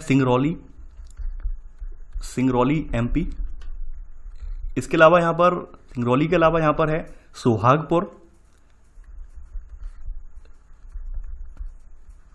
उमरिया, एक जगह और है यहाँ पर उमरिया करके। तो ये क्या है, ये इसी में पढ़ते हैं, ये इसी में ही पढ़ते हैं। यानी कि प्रमुख क्षेत्रों में यहाँ पर एमपी का सिंगरौली, सुहागपुर और उमरिया, ये सब क्या है, आपकी सोन नदी घाटी के क्षेत्र हैं। अगला आता है आपका, अगली नदी घाटी जो आती है, ये आती है महानदी घाटी। तीसरी सब हेडिंग आपकी जो है ये महानदी घाटी है। तो महानदी घाटी वाला क्षेत्र हम देख लेते हैं कि महानदी घाटी में कहाँ कहाँ पर कोयला जो पाया जाता है। अगर हम बात करें महानदी घाटी में तो यहाँ पर प्रमुख क्षेत्रों की अगर बात करें तो सीजी का, छत्तीसगढ़ का यहाँ पर कोरबा वाला रीजन है, सीजी का कोरबा है। इसके अलावा कोरबा में के अलावा यहाँ पर विश्रामपुर है, नाम मैं लिख दे रहा हूँ यहाँ पर, विश्रामपुर है। फिर आपका जो है चिरमिरी है, चिरमिरी करके एक जगह है यहाँ पे, चिरमिरी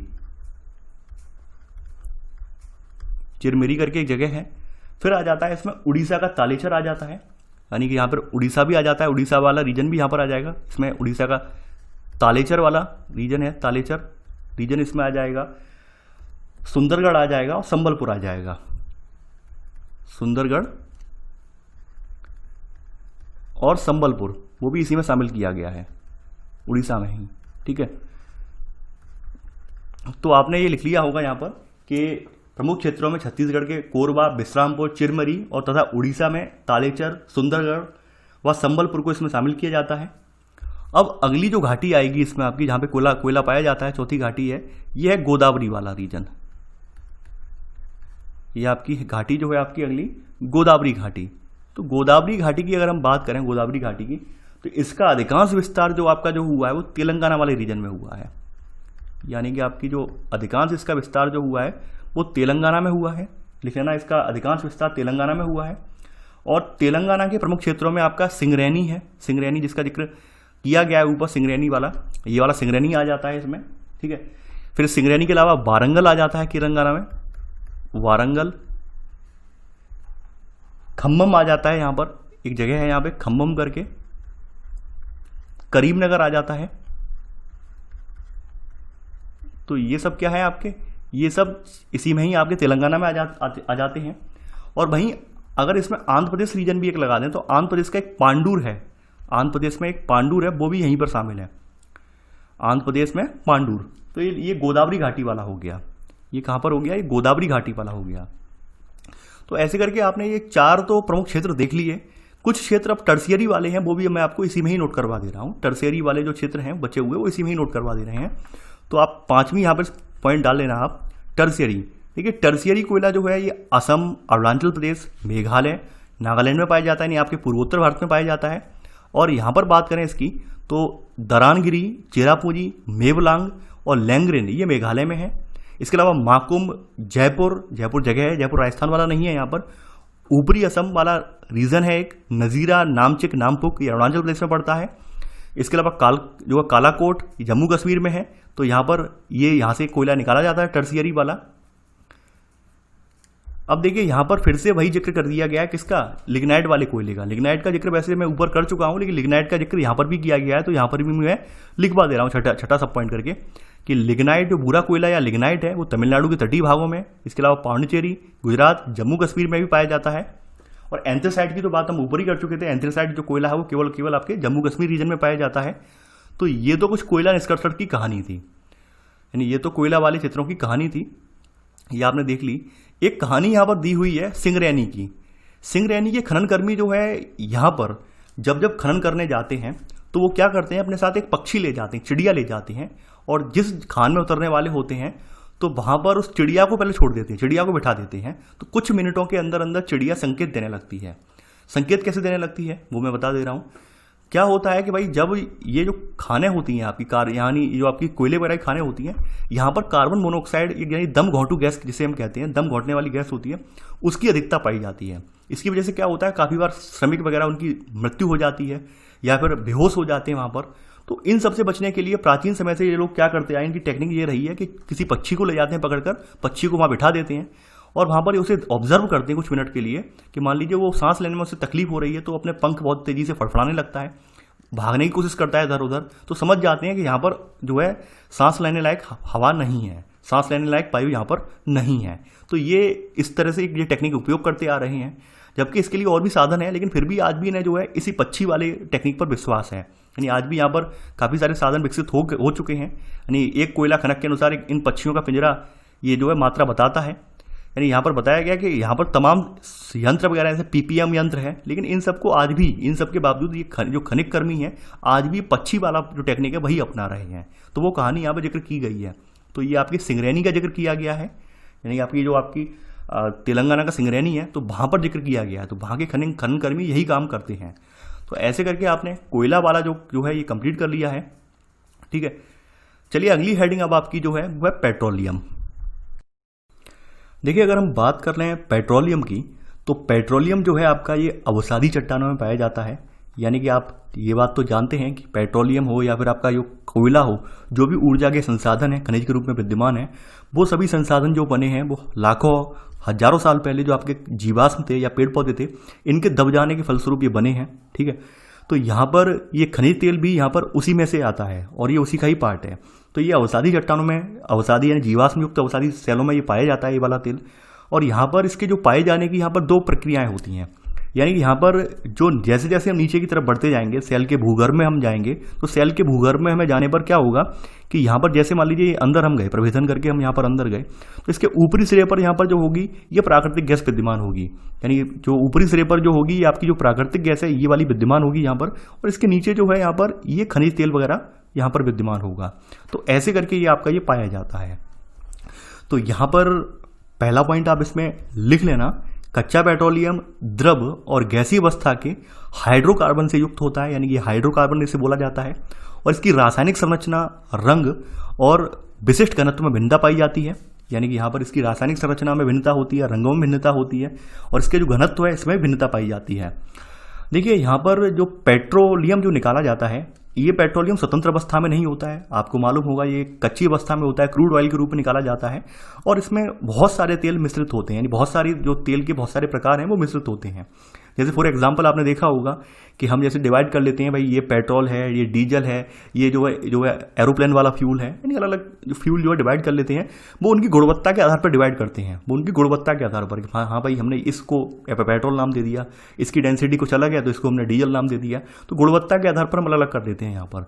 तो यहाँ पर जब पेट्रोलियम का हम परिशोधन करते हैं तो परिशोधन के दौरान यहाँ पर इससे कुछ और उत्पाद भी हमें प्राप्त होते हैं। जो और उत्पाद प्राप्त होते हैं उनमें हमें उर्वरक के लिए कुछ हमें सामग्री प्राप्त होती है, कृत्रिम रबर भी प्राप्त होती है इनसे, कृत्रिम रेसे भी इनसे प्राप्त होती हैं, दवाइयाँ वगैरह इनसे बनती हैं, पेट्रोलियम रसायन जो निकलते हैं। इसके अलावा वैसलीन और स्नेहक, स्नेहक का मतलब होता है ल्यूब्रिकेंट। यानी आप जो ट्रक वगैरह में आप देखते हैं जो शेल ऑयल डाला जाता है या मोबिल ऑयल जिसे हम मोबिल ऑयल बोलते हैं कहीं कहीं पर, या फिर आपने देखा होगा, ठीक है, जो वो स्नेहक होता है, ल्यूब्रिकेंट होता है, या फिर ग्रीस आपने देखा होगा कि जो ट्रक वगैरह होते हैं उनकी बैरिंग्स वगैरह में लगाया जाता है ताकि वो जल्दी से घिसे ना, घर्षण कम हो वहाँ पर। तो ये जो है स्नेहक वगैरह हमें जो है ये इसी से प्राप्त होते हैं, पेट्रोलियम से ही प्राप्त होते हैं। और ये बाई प्रोडक्ट के रूप में, सह उत्पाद के रूप में ये हमें यहाँ से मिल रहे हैं। तो यहाँ पर लिख लेना है आप इसमें कि इसके अनेक सह उत्पाद पेट्रो रसायन उद्योगों जैसे कि उर्वरक, कृत्रिम रबर, कृत्रिम रेसे, दवाइयाँ, वैसलीन, स्नेहकों, मोम, साबुन तथा अन्य सौंदर्य सामग्री में प्रक्रमित किए जाते हैं। यानी इसके बहुत सारे उत्पाद इन सब में ये लगाए, जो इनका प्रक्रमण होता है ये आपने लिख लिया होगा। तो पहले का सब पॉइंट आपका पूरा हो गया। आगे बढ़ते हैं। अब देखिए अगला पॉइंट आप वही लिख लेना कि ये कहाँ पाया जाता है आपका, ये अपरिष्कृत पेट्रोलियम टर्सरी युग की जो अवसादी सेल हैं यहाँ पर पाया जाता है।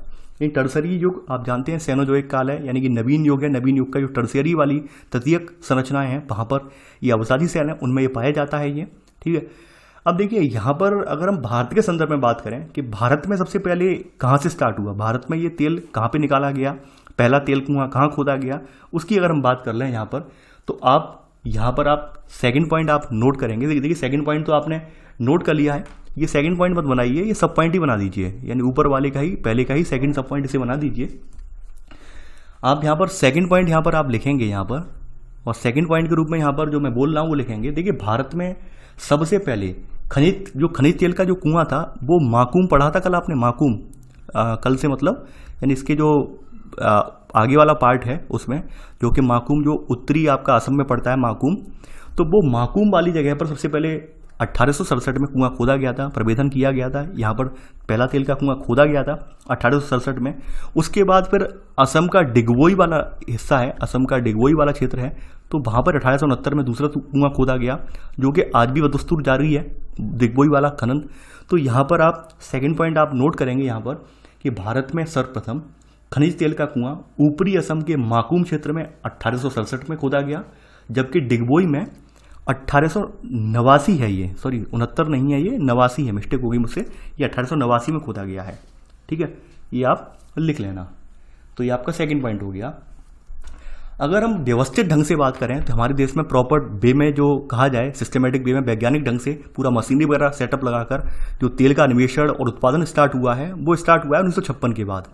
तो यहाँ नोट कर लेना कि व्यवस्थित ढंग से तेल अन्वेषण और उत्पादन 1956 में तेल एवं प्राकृतिक गैस आयोग की स्थापना के बाद प्रारंभ हुआ। इसी में आगे लिख लेना, तब तक असम डिगबोई एकमात्र तेल उत्पादक क्षेत्र था, यानी कि हमारे यहाँ 1956 तक मात्र डिगबोई से ही सप्लाई होती थी पूरे देश में तेल की। ठीक है, अब देखिए यहाँ पर जब 1956 में तेल और प्राकृतिक गैस आयोग बन गया है, उसके बाद आप समझ रहे होंगे इन लोगों ने रिसर्च वगैरह की है, तमाम भौगोलिक सर्वे वगैरह करवाए हैं, तो उन सर्वे के आधार पर इन्होंने और भी क्षेत्र खोजे हैं, तो उन क्षेत्रों का यहाँ पर जिक्र किया गया है। तो यहाँ पर आप थर्ड पॉइंट में लिखेंगे कौन कौन से क्षेत्र हैं यहाँ पर आपके। असम में आपका डिगबोई है, नाहरकटिया है, मोरान है, ये महत्वपूर्ण तेल उत्पादक क्षेत्र हैं। वहीं गुजरात की बात करें तो गुजरात में अंकलेश्वर है, कालोल है, महसाणा है, नवागाम है, कोसांबा है और लुनेज है। वहीं मुंबई हाई से आप अवगत हैं, मुंबई हाई जो है आप जानते हैं अपतटीय क्षेत्र है ये, और ये 1973 में खोजा गया था, पूछा गया जाता है, और ये 1976 में यहाँ पर जो है प्रोडक्शन यानी कि निष्कर्षण यहाँ से तेल निकालना स्टार्ट कर दिया गया था। 73 में खोजा गया, 76 में यहाँ से तेल निकालना जाना स्टार्ट हुआ है। आपने ये यहाँ पर पहले भी देख लिया था कि अभी जो है हमारे ये रिजर्व केवल घोषित किए गए हैं कि भाई यहाँ पर रिजर्व है, यहाँ पर अभी प्रवेदन करके यहाँ पर तेल का निष्कर्षण नहीं हुआ है, अभी भी ड्रिलिंग वगैरह यहाँ पे नहीं हुई है।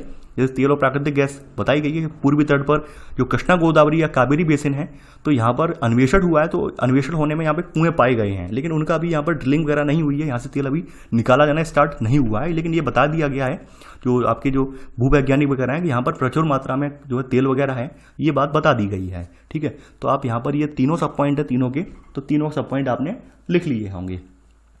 देखिए एक बात और मैं आपको बता दूं, हमारे यहाँ देखा जाए तो तेल तो निकलता है, यानी पेट्रोलियम हमारे यहाँ पाया जाता है, लेकिन इतनी ज़्यादा मात्रा में पेट्रोलियम नहीं होता है कि हमारे पूरे देश की ज़रूरतें जो हैं उन्हें पूरा कर पाए। इसलिए पेट्रोलियम को हमें बाहर से आयात भी करना पड़ता है, क्योंकि कुछ लोगों के माइंड में क्वेश्चन आएगा कि सर हमारे यहाँ तेल मुंबई हाई में भी निकलता है, असम में भी है, तो ऐसा जो है हमारे यहाँ क्या हमारी ज़रूरतें पूरी हो जाती हैं? जी नहीं, हमारी ज़रूरतें इतने से पूरी नहीं होती हैं। जैसा कि आप जान रहे हैं कि दिनों दिन हमारे यहाँ की जनसंख्या बढ़ती जा रही है, औद्योगिकरण बढ़ता जा रहा है, तो हमारी जो ऊर्जा की मांग है उनमें भी लगातार बढ़ोतरी होती जा रही है। तो उन सबको देखते हुए हमें तेल जो है बाहर से आयात भी करना पड़ता है, कुछ तेल का भाग हमें बाहर से आयात भी करना पड़ता है। ठीक है, अब देखिए भारत में अगर देखा जाए, यहाँ पे चौथा पॉइंट बताया गया है कि भाई भारत में जो तेल निकलता है, पेट्रोलियम निकलता है, उसको शोधन करने वाले यानी उसको रिफाइन करने वाले, रिफाइनरी जो बोली जाती हैं, तो ये दो प्रकार हैं। तो यहाँ पर लिख लेना चौथा पॉइंट कि भारत में दो प्रकार के तेल शोधन कारखाने हैं। कौन कौन से हैं? एक तो क्षेत्र आधारित कारखाना है, क्षेत्र आधारित में डिगबोई आ जाएगा, यानी जहाँ से तेल निकल रहा है वहीं पर रिफाइन हो रहा है, तो ये डिगबोई वाला क्षेत्र है। बाजार आधारित का मतलब ये है कि यहाँ पर भीड़ भाड़ हो, वहीं पर तेल बेचा भी जा रहा हो, तो ये बाजार आधारित बोला जाएगा। तो ये बरौनी यानी बिहार वाली रिफाइनरी है बरौनी, ये बाजार आधारित है। ठीक है, बरौनी मथुरा वगैरह ये सब बाजार आधारित हैं रिफाइनरी। तो ये आपने चौथा पॉइंट नोट कर लिया होगा। अब देखिए यहाँ पर चाहूँ तो मैं आगे बढ़ सकता हूँ, लेकिन मैं आगे नहीं बढ़ूंगा। यहाँ पर मैं कुछ चीज़ और नोट कर पाऊंगा। यहाँ पर ये आप जो मैप देख रहे हैं, ये भारत के तेल शोधन कारखाने हैं और आप इन्हें लिख लीजिए, क्योंकि अक्सर पूछे जाते हैं। आपको लगता है कि भाई ये रिफाइनरी, एक राज्य में 2 रिफाइनरी होंगी, 3 रिफाइनरी होंगी, नहीं, एक राज्य में मुश्किल से 1 या 2, और गुजरात जैसे राज्य है तो वहाँ पे 3 है, असम में 3 है रिफाइनरी, वो अलग बात है। लेकिन ऑब्वियस यानी मोस्टली राज्य जो है वहाँ पर एक एक रिफाइनरी ही पाई जाती है, एक एक रिफाइनरी है, ठीक है। तो यहाँ पर हम ऊपर से स्टार्ट कर रहे हैं, कहाँ पर कौन सी है, तो आप लिख लेना, पंजाब में भटिंडा है, हरियाणा में पानीपत है, यूपी में मथुरा है, बिहार में बरौनी है, ठीक है, इसी में ही ऐसे करके मध्य प्रदेश में बीना है। इसके अलावा गुजरात की बात करें आपकी, यानी कि हम जो गुजरात वाला क्षेत्र है, गुजरात की बात करें, गुजरात में आपका वाडिनर, जामनगर, कोयली, 3 रिफाइनरी हैं यहाँ पर, वाडिनर, जामनगर और कोयली, ठीक है। अब गुजरात के बाद महाराष्ट्र में आ जाएं तो महाराष्ट्र में मुंबई में है रिफाइनरी, मुंबई है। फिर कर्नाटक में आ जाएं तो आपका मंगलुरु में है, केरल में आपकी कोच्चि में है, तमिलनाडु में 2 रिफाइनरी हैं, एक नागापट्टिनम में है, दूसरी आपकी चेन्नई में है। आगे बढ़ते हैं, फिर आ जाते हैं आंध्रा में। आंध्रा में आपका तातीपाका और विशाखापट्टनम है। उड़ीसा में आपकी पारादीप में रिफाइनरी है। कोलकाता में आपकी जो पश्चिम बंगाल है वहाँ पर आपकी हल्दिया में रिफाइनरी है। फिर असम की बात कर लेते हैं। असम में आपका बोंगई गांव करके एक गांव है, नाम लिख दे रहा हूँ मैं यहाँ पे, शायद पढ़ने में नहीं आ रहा होगा आपका, तो ये बोंगई गांव करके है यहाँ पर रिफाइनरी, एक बोंगई गांव में रिफाइनरी है। इसके अलावा आपकी गुवाहाटी में रिफाइनरी है यहाँ पर, फिर नुमालीगढ़ में रिफाइनरी है, फिर डिगबोई में रिफाइनरी, यानी यहाँ पर 4 रिफाइनरी है। यानी बोंगई गांव, गुवाहाटी में है, नुमालीगढ़ है, फिर डिगबोई में है। तो ये चारों नाम लिख लेना, ये असम में पड़ती हैं चारों रिफाइनरी, ठीक है। तो ये भारत के तेल शोधन कारखाने हैं। अब देखिए ये मैंने लिखवाए क्यों है, लिखवाने का उद्देश्य क्या है। लिखवाने का उद्देश्य ये है, काफ़ी बार यूपीएससी में पूछ लिया जाता है कि भाई ये रिफाइनरी अगर हम नीचे से ऊपर जाएं तो सबसे पहले क्रम रिफाइनरियों का बताइए कि पहले नंबर पे कौन सी पड़ रही है, कोच्चि पड़ रही है, नागपट्टिनम पड़ रही है, चेन्नई पड़ रही है। अब आपने मैप देखा होगा तो आप बता पाएंगे कि भाई नीचे से जैसे जैसे हम दक्षिण से उत्तर की तरफ जाएंगे तो सबसे पहले नंबर पर आपकी कोच्चि पड़ती है, सेकंड नंबर पर आपकी नागपट्टिनम पड़ती है, थर्ड पर देखें चेन्नई पड़ती है, उसके बाद चौथे पर मंगलुरु पड़ती है, तो आप बता पाएंगे। तो ऐसे करके भी यूपीएससी एग्जाम में क्वेश्चन पूछे जाते हैं। अगर आप प्रीवियस ईयर के क्वेश्चन पेपर उठा के देखेंगे तो आपको समझ में आ जाएगा। तो ये जरूरी है, और हो सके तो आप मैप बना के लिख लेना तो ज़्यादा बेटर रहेगा। मैप बनाकर लिखेंगे तो यकीन मानिए एक लॉन्ग लास्टिंग वे में आपको लंबे समय तक याद रहेगा। तो मैप मैं धीरे धीरे ऊपर नीचे कर दे रहा हूँ, जिससे आप देखकर यहाँ पर अपनी पोजीशन ले लें कि कहाँ पर कौन सी चीज़ अवस्थित है। तो इसी वे में आपको लिखना है, ऊपर नीचे नहीं करने हैं आंकड़े, ध्यान रखना है आपको, क्योंकि ये महत्वपूर्ण यही होते हैं कि वो क्रम मिलाने को देख लेते हैं यूपीएससी वाले कि भाई नीचे से कौन सी रिफाइनरी वाली पड़ेगी, कोच्चि पड़ेगी या मंगलुरु पड़ेगी। अब आपने देखा हो मैप तभी आप बता पाएंगे, तो ये इंपॉर्टेंट है, ठीक है। तो आपने ऐसे करके पेट्रोलियम है, पेट्रोलियम के बारे में चीज़ें नोट कर ली हैं। अब पेट्रोलियम हो गया आपका, यानी सेकंड हेडिंग कोयले के बाद जो पेट्रोलियम थी पूरी हो गई। अब आपकी थर्ड हेडिंग है प्राकृतिक गैस, नेचुरल गैस। देखिए प्राकृतिक गैस कहीं अलग नहीं पाई जाती है, जैसा कि अभी हमने देखा। प्राकृतिक गैस जो होता है, जहाँ पर पेट्रोलियम होता है वहीं पर ऊपर प्राकृतिक गैस भी विद्यमान होती है। तो प्राकृतिक गैस पहले क्या था, पहले प्राकृतिक गैस पे इतना फोकस हमारे यहाँ नहीं दिया जाता था, इतना ज़्यादा हम प्राकृतिक गैस यानी पहले पेट्रोलियम पर ही डिपेंड थे। लेकिन बाद में पता चला कि प्राकृतिक गैस से भी हम जो है इसका प्राकृतिक गैस का काम भी हम विभिन्न जो है इंजन को चलाने वगैरह में या फिर विभिन्न उद्योगों में कर सकते हैं। फिर बाद में प्राकृतिक गैस का भी यहाँ पर निष्कर्षण स्टार्ट हो गया। तो इसके लिए हमने गेल यानी gas authority of India limited की स्थापना की, और यही हमारे देश में प्राकृतिक गैस का परिवहन यानी कि ट्रांसपोर्टेशन है, विपणन वगैरह है, यानी कि जो मार्केट वगैरह में बेचा जाता है, तो ये सब इसी का कार्य है, gas authority of India limited का। तो यहाँ पर आप पहला पॉइंट लिख लेना, ये यहाँ से लेकर और यहाँ तक, ठीक है, ये पॉइंट आप पूरा लिख लेना यहाँ तक। तो गैस के बारे में आपने नोट कर लिया होगा इसके बारे में। अब देखिए इसके जो भंडार, अगर हमारे यहाँ प्राकृतिक गैस के भंडार वाले देखें तो इसके प्रकृष्ट यानी प्रकृष्ट का मतलब होता है एक्सक्लूसिव रिजर्व जो है तमिलनाडु में है के पूर्वी तट पर है, उड़ीसा में है, आंध्र प्रदेश में है, त्रिपुरा में है, राजस्थान और गुजरात के महाराष्ट्र के अपतटीय कुओं में इसके रिजर्व पाए जाते हैं। यानी महाराष्ट्र के जो तट से दूर कुएं हैं ऑफशोर, तो वहाँ पर उन कुओं में भी यहाँ पर रिजर्व पाए जाते हैं। तो आप ये लिख लेना। तो ये आपने यहाँ पर कवर कर ली है आपकी जो है, ये जो आपका जो है यानी कि प्राकृतिक गैस भी कवर कर ली आपने। चलिए आगे बढ़ते हैं, प्राकृतिक गैस पूरी हो गई है आपकी। अब अगले जो हैं ऊर्जा स्रोत ये अपरंपरागत हैं। अपरंपरागत का मतलब आप जानते हैं कि भाई ये ऊर्जा स्रोत परंपरा के रूप से नहीं चले आ रहे हैं, यानी हमारे 100 या 200 साल पहले ये नहीं विद्यमान थे, तब तक तकनीकी नहीं थी हमारे पास इन्हें यूज करने की, तो हम इन्हें यूज नहीं करते थे। तब हम यही कि भाई आग जला लें, पेट्रोलियम यूज कर लें, इन्हीं सब का उपयोग करते थे। लेकिन जैसे जैसे हमारी टेक्नोलॉजी विकसित हुई वैसे वैसे हमारे जो है अपरंपरागत स्रोत जो है यानी नवीकरण योग्य स्रोत जो है ये भी विकसित हो गए। आप लोग इन स्रोतों के बारे में ये बात जानते होंगे कि परंपरागत स्रोत जो है आपके वातानुकूलित हैं, यानी कि जो है वातान के अनुकूल हैं, यानी आपके वातानुकूलित बोल रहा हूँ मैं, सॉरी, यानी वातावरण के अनुकूल हैं। वातानुकूलित का मतलब तो एयर कंडीशनिंग हो गई, नहीं, यहाँ पर मैं वातावरण के अनुकूल बोलना चाह रहा था। यानी ये जो है वातावरण के अनुकूल है, इनसे कोई किसी प्रकार का वातावरण को नुकसान नहीं पहुँचता है। और मेन चीज़ ये है कि भाई नवीकरण योग्य हैं, यानी हम इन्हें पुनः योग्य यूज कर सकते हैं। ऐसा नहीं है कि एक बार यूज कर लेंगे समाप्त हो जाएंगे, जी नहीं, ये कभी ना समाप्त होने वाले रिसोर्सेस हैं। तो यहाँ पर लिख लेना, यहाँ पर सतत पोषणीय ऊर्जा के स्रोत के ही को ही नवीकरण योग्य स्रोत, यानी कि यहाँ पे आप पहला पॉइंट ऐसे लिखेंगे, सतत पोषणीय ऊर्जा के स्रोत ही नवीकरण योग्य स्रोत हैं। जैसे आपका सौर ऊर्जा है, पवन ऊर्जा है, जल ऊर्जा है, भूतापीय ऊर्जा है और जैव भार ऊर्जा है। बायोमास, बायोमास का मतलब होता है जो बायो, यानी जो गोबर प्लांट वगैरह आपने देखे होंगे, गोबर गैस प्लांट वगैरह, वो आपका जैव भार वाले ऊर्जा से चलने वाले प्लांट ही बोले जाते हैं वो, ठीक है, उनके बारे में जिक्र भी हम करेंगे।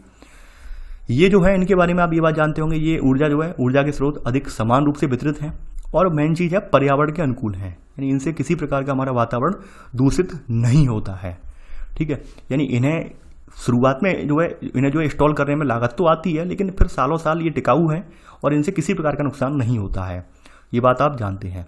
तो सबसे पहले इन्हीं में ही एक आपका स्रोत है आपका, यानी कि यहाँ पर एक आपका इसी में स्रोत रखा गया अपरंपरागत में नाभिकीय ऊर्जा वाला। नाभिकीय ऊर्जा की अगर हम बात कर लें, यानी जो आपकी जो नाभिकीय परमाणु ऊर्जा है, न्यूक्लियर एनर्जी है, इसकी बात कर लें तो इसमें दो प्रकार के ईंधन प्रयुक्त होते हैं, यूरेनियम और थोरियम। ये बात आप जानते होंगे, यूरेनियम और थोरियम, इनका एक बंडल लगभग जो है 10 लाख मेगावाट ऊर्जा जो है उत्पादित करता है, लगभग इतना ही करता है। लगभग एक बंडल, इनका एक बंडल लगभग होता होगा 20-22 किलो का बंडल। आप समझ रहे हैं कितनी लार्ज मात्रा में ऊर्जा उत्पादित हो रही है, क्योंकि ये आप जानते हैं ये इन तत्वों के बारे में, यूरेनियम और थोरियम के बारे में। तो ये जो नाभिकीय तत्व हैं, इनसे ऊर्जा, हमारी अपार मात्रा में ऊर्जा निकलती है। इस वजह से जो है ये नाभिकीय ऊर्जा वाले स्रोत जो है अपरंपरागत माने जाते हैं, यानी जो है नए स्रोत माने जाते हैं। मेन चीज़ ये है कि इनसे प्रोडक्शन बहुत ज़्यादा हो रहा है, इसलिए अभी ये व्यवहार में, इन्हें प्रचलन में है। आगे बढ़ते हैं तो यहाँ पर आप लिखेंगे इसके बारे में, नाभिकीय ऊर्जा के उत्पादन में प्रयुक्त होने वाले महत्वपूर्ण खनिज यूरेनियम और थोरियम है, ठीक है। यानी इनसे हमें थोड़ी सी मात्रा के द्वारा हमें अत्यधिक ऊर्जा की प्राप्त होती है और कम भार होने के कारण हमें ये जो है इनके परमाणु खनिजों के परिवहन वगैरह पर या फिर इन सब क्षेत्रों पर हमें बहुत ज़्यादा इन्वेस्ट नहीं करना पड़ता है, यानी ज़्यादा भार होता नहीं है, बहुत कम मात्रा में हमें निकल रहा है, उसी से हमारी अपार ऊर्जा क्रिएट हो जाती है। तो इस वजह से हमें ज़्यादा खर्च नहीं करना पड़ता है। तो ये आपके अपरंपरागत में रख दिए गए हैं, ठीक है। अगर हम बात करें यूरेनियम निक्षेपों की, तो यूरेनियम आपका धारवाड़ क्रम की जो चट्टानें हैं वहाँ पर पाया जाता है। तो यहाँ पर आप अगला पॉइंट नोट करेंगे, यहाँ पर सेकंड पॉइंट, भौगोलिक रूप से यहाँ पर, सॉरी इसी में सब पॉइंट, कि यूरेनियम निक्षेप धारावाड़ शैलों में पाए जाते हैं। सेकंड पॉइंट, भौगोलिक रूप से यूरेनियम आपका है, यूरेनियम अयस्क जो है सिंह भूमि की खानें हैं यहाँ पर। एक तो सिंह भूमि में, यानी कि झारखंड का सिंह भूमि जो है, यहाँ पर आपका जादूगौड़ा की खानें हैं। इसका नाम आप कभी सर्च करना है यूट्यूब वगैरह पर, आपको जादूगौड़ा के बारे में मिल जाएगा, जादूगौड़ा की खानें हैं। इसके अलावा जादूगौड़ा के अलावा यहाँ पे भाटिन नामक जगह है एक, जहाँ पर यूरेनियम निकाला जाता है। नरवा पहाड़ है यहाँ पर, नरवा पहाड़ सिंहभूमि जिले में है, नरवा पहाड़ यहीं पे पड़ता है, नरवा पहाड़। और यहाँ पर एक और जगह है जिसका नाम है तुरमडीही, यहाँ पे नाम लिख दे रहा हूँ, इसका नाम है तुरमडीही। तो यहाँ से जो आपकी सिंहभूमि वाला जिला है, यहाँ से सिंहभूमि जिले में ये 4 जगह हैं जहाँ से यूरेनियम निकाला जाता है। इसके अलावा आपका राजस्थान में उदयपुर, अलवर, झुंझुनू, इन जिलों से, एमपी के दुर्ग जिले से, महाराष्ट्र के भंडारा जिले और हिमाचल के प्रदेश के कुल्लू जिले में भी ये पाया जाता है। देखिए, पाया जाना और निकाला जाना एक अलग अलग बात है, ये बात मैंने कल भी आपको बताई थी। ऐसे तो यूपी में भी झांसी वाला रीजन है, वहाँ पे जो है यूरेनियम पाया जाता है, लेकिन वहाँ पर इतना लार्ज स्केल पर नहीं है कि उसका प्रोडक्शन किया जा सके, इसलिए वहाँ पर वो निकालना चाहिए। थोड़ा बहुत है यूरेनियम, तो इस वजह से वहाँ पर उसे निकाला नहीं गया है। तो यहाँ पे पाया जाना और निकाला जाना एक अलग अलग टॉपिक है, ये बात मैं आपको पहले भी बोल चुका हूँ, तो कन्फ्यूज नहीं होना है। यानी कि यहाँ पर जो अगर प्रोडक्शन की लिहाज से देखें तो प्रोडक्शन हमारे यहाँ झारखंड से होता है। झारखंड में सिंहभूमि में जादूगौड़ा की जो खान है, यहाँ से प्रोडक्शन हमारा होता है, ठीक है, तो आपने ये लिख लिया होगा। आगे बढ़ते हैं। अब यहाँ पर अगला तत्व है, यहाँ पे जो है वो थोरियम है। थोरियम की बात करें, यूरेनियम की तरह ये भी एक परमाणु ईंधन ही है, तो थोरियम, थर्ड पॉइंट आप लिखेंगे थोरियम। देखिए थोरियम आपका मुख्यतः केरल का जो मोनोजाइट जो बालू होती है, मोनोजाइट रेत होती है, तो मोनोजाइट रेत में ही पाया जाता है। तो थर्ड पॉइंट लिख लेना कि थोरियम मुख्यतः केरल के पलक्काड और कोलाम जिलों में मोनोजाइट बालू में पाया जाता है। ठीक है, थर्ड पॉइंट फिर से रिपीट कर दे रहा हूं कि थोरियम जो है आपका वो मेनली केरल के पालक्काड और कोलाम जिलों की मोनोजाइट बालू में ये पाया जाता है, ये नोट कर लिया होगा। ठीक है, इसके अलावा थोड़ा बहुत और भी पाया जाता है, लेकिन इतना ज़्यादा संभावनाएं नहीं है। यहाँ पे केरल में ही मेजरली ये पाया जाता है, तो आपने ये नोट कर लिया। यहाँ पर आपने ये भी देख लिया कि हमारे यहाँ यूरेनियम कहाँ निकाला जा रहा है, थोरियम कहाँ निकाला जा रहा है, वो भी आपने देख लिया है। अब बात कर लेते हैं हमारे यहाँ भारत में परमाणु ऊर्जा की स्थापना किसने की, किसको इसका श्रेय जाता है, वो सब हम देखेंगे। आपने सुना होगा नाम डॉक्टर होमी जहांगीर भाभा, तो ये परमाणु ऊर्जा के जनक कहे जाते हैं, यानी इनके बारे में होमी जहांगीर जो है भाभा जो हैं, तो इनके बारे में ये परमाणु ऊर्जा के जनक कहे जाते हैं, डॉक्टर होमी जहांगीर भाभा। ठीक है, तो यहाँ पर आप चौथा पॉइंट यही लिखेंगे, चौथा पॉइंट कि भारत में डॉक्टर होमी जहांगीर भाभा ने, जो होमी जहांगीर भाभा के निर्देशन में 1948 में परमाणु ऊर्जा आयोग और 1954 में ट्राम्बे परमाणु ऊर्जा संस्थान की स्थापना की गई। यानी कि डॉक्टर होमी जहांगीर भाभा के निर्देशन में ये स्थापनाएं हुई हैं। सबसे पहले परमाणु ऊर्जा आयोग बनाया 1940 में, फिर 1954 में ट्राम्बे परमाणु ऊर्जा संस्थान की स्थापना की गई है।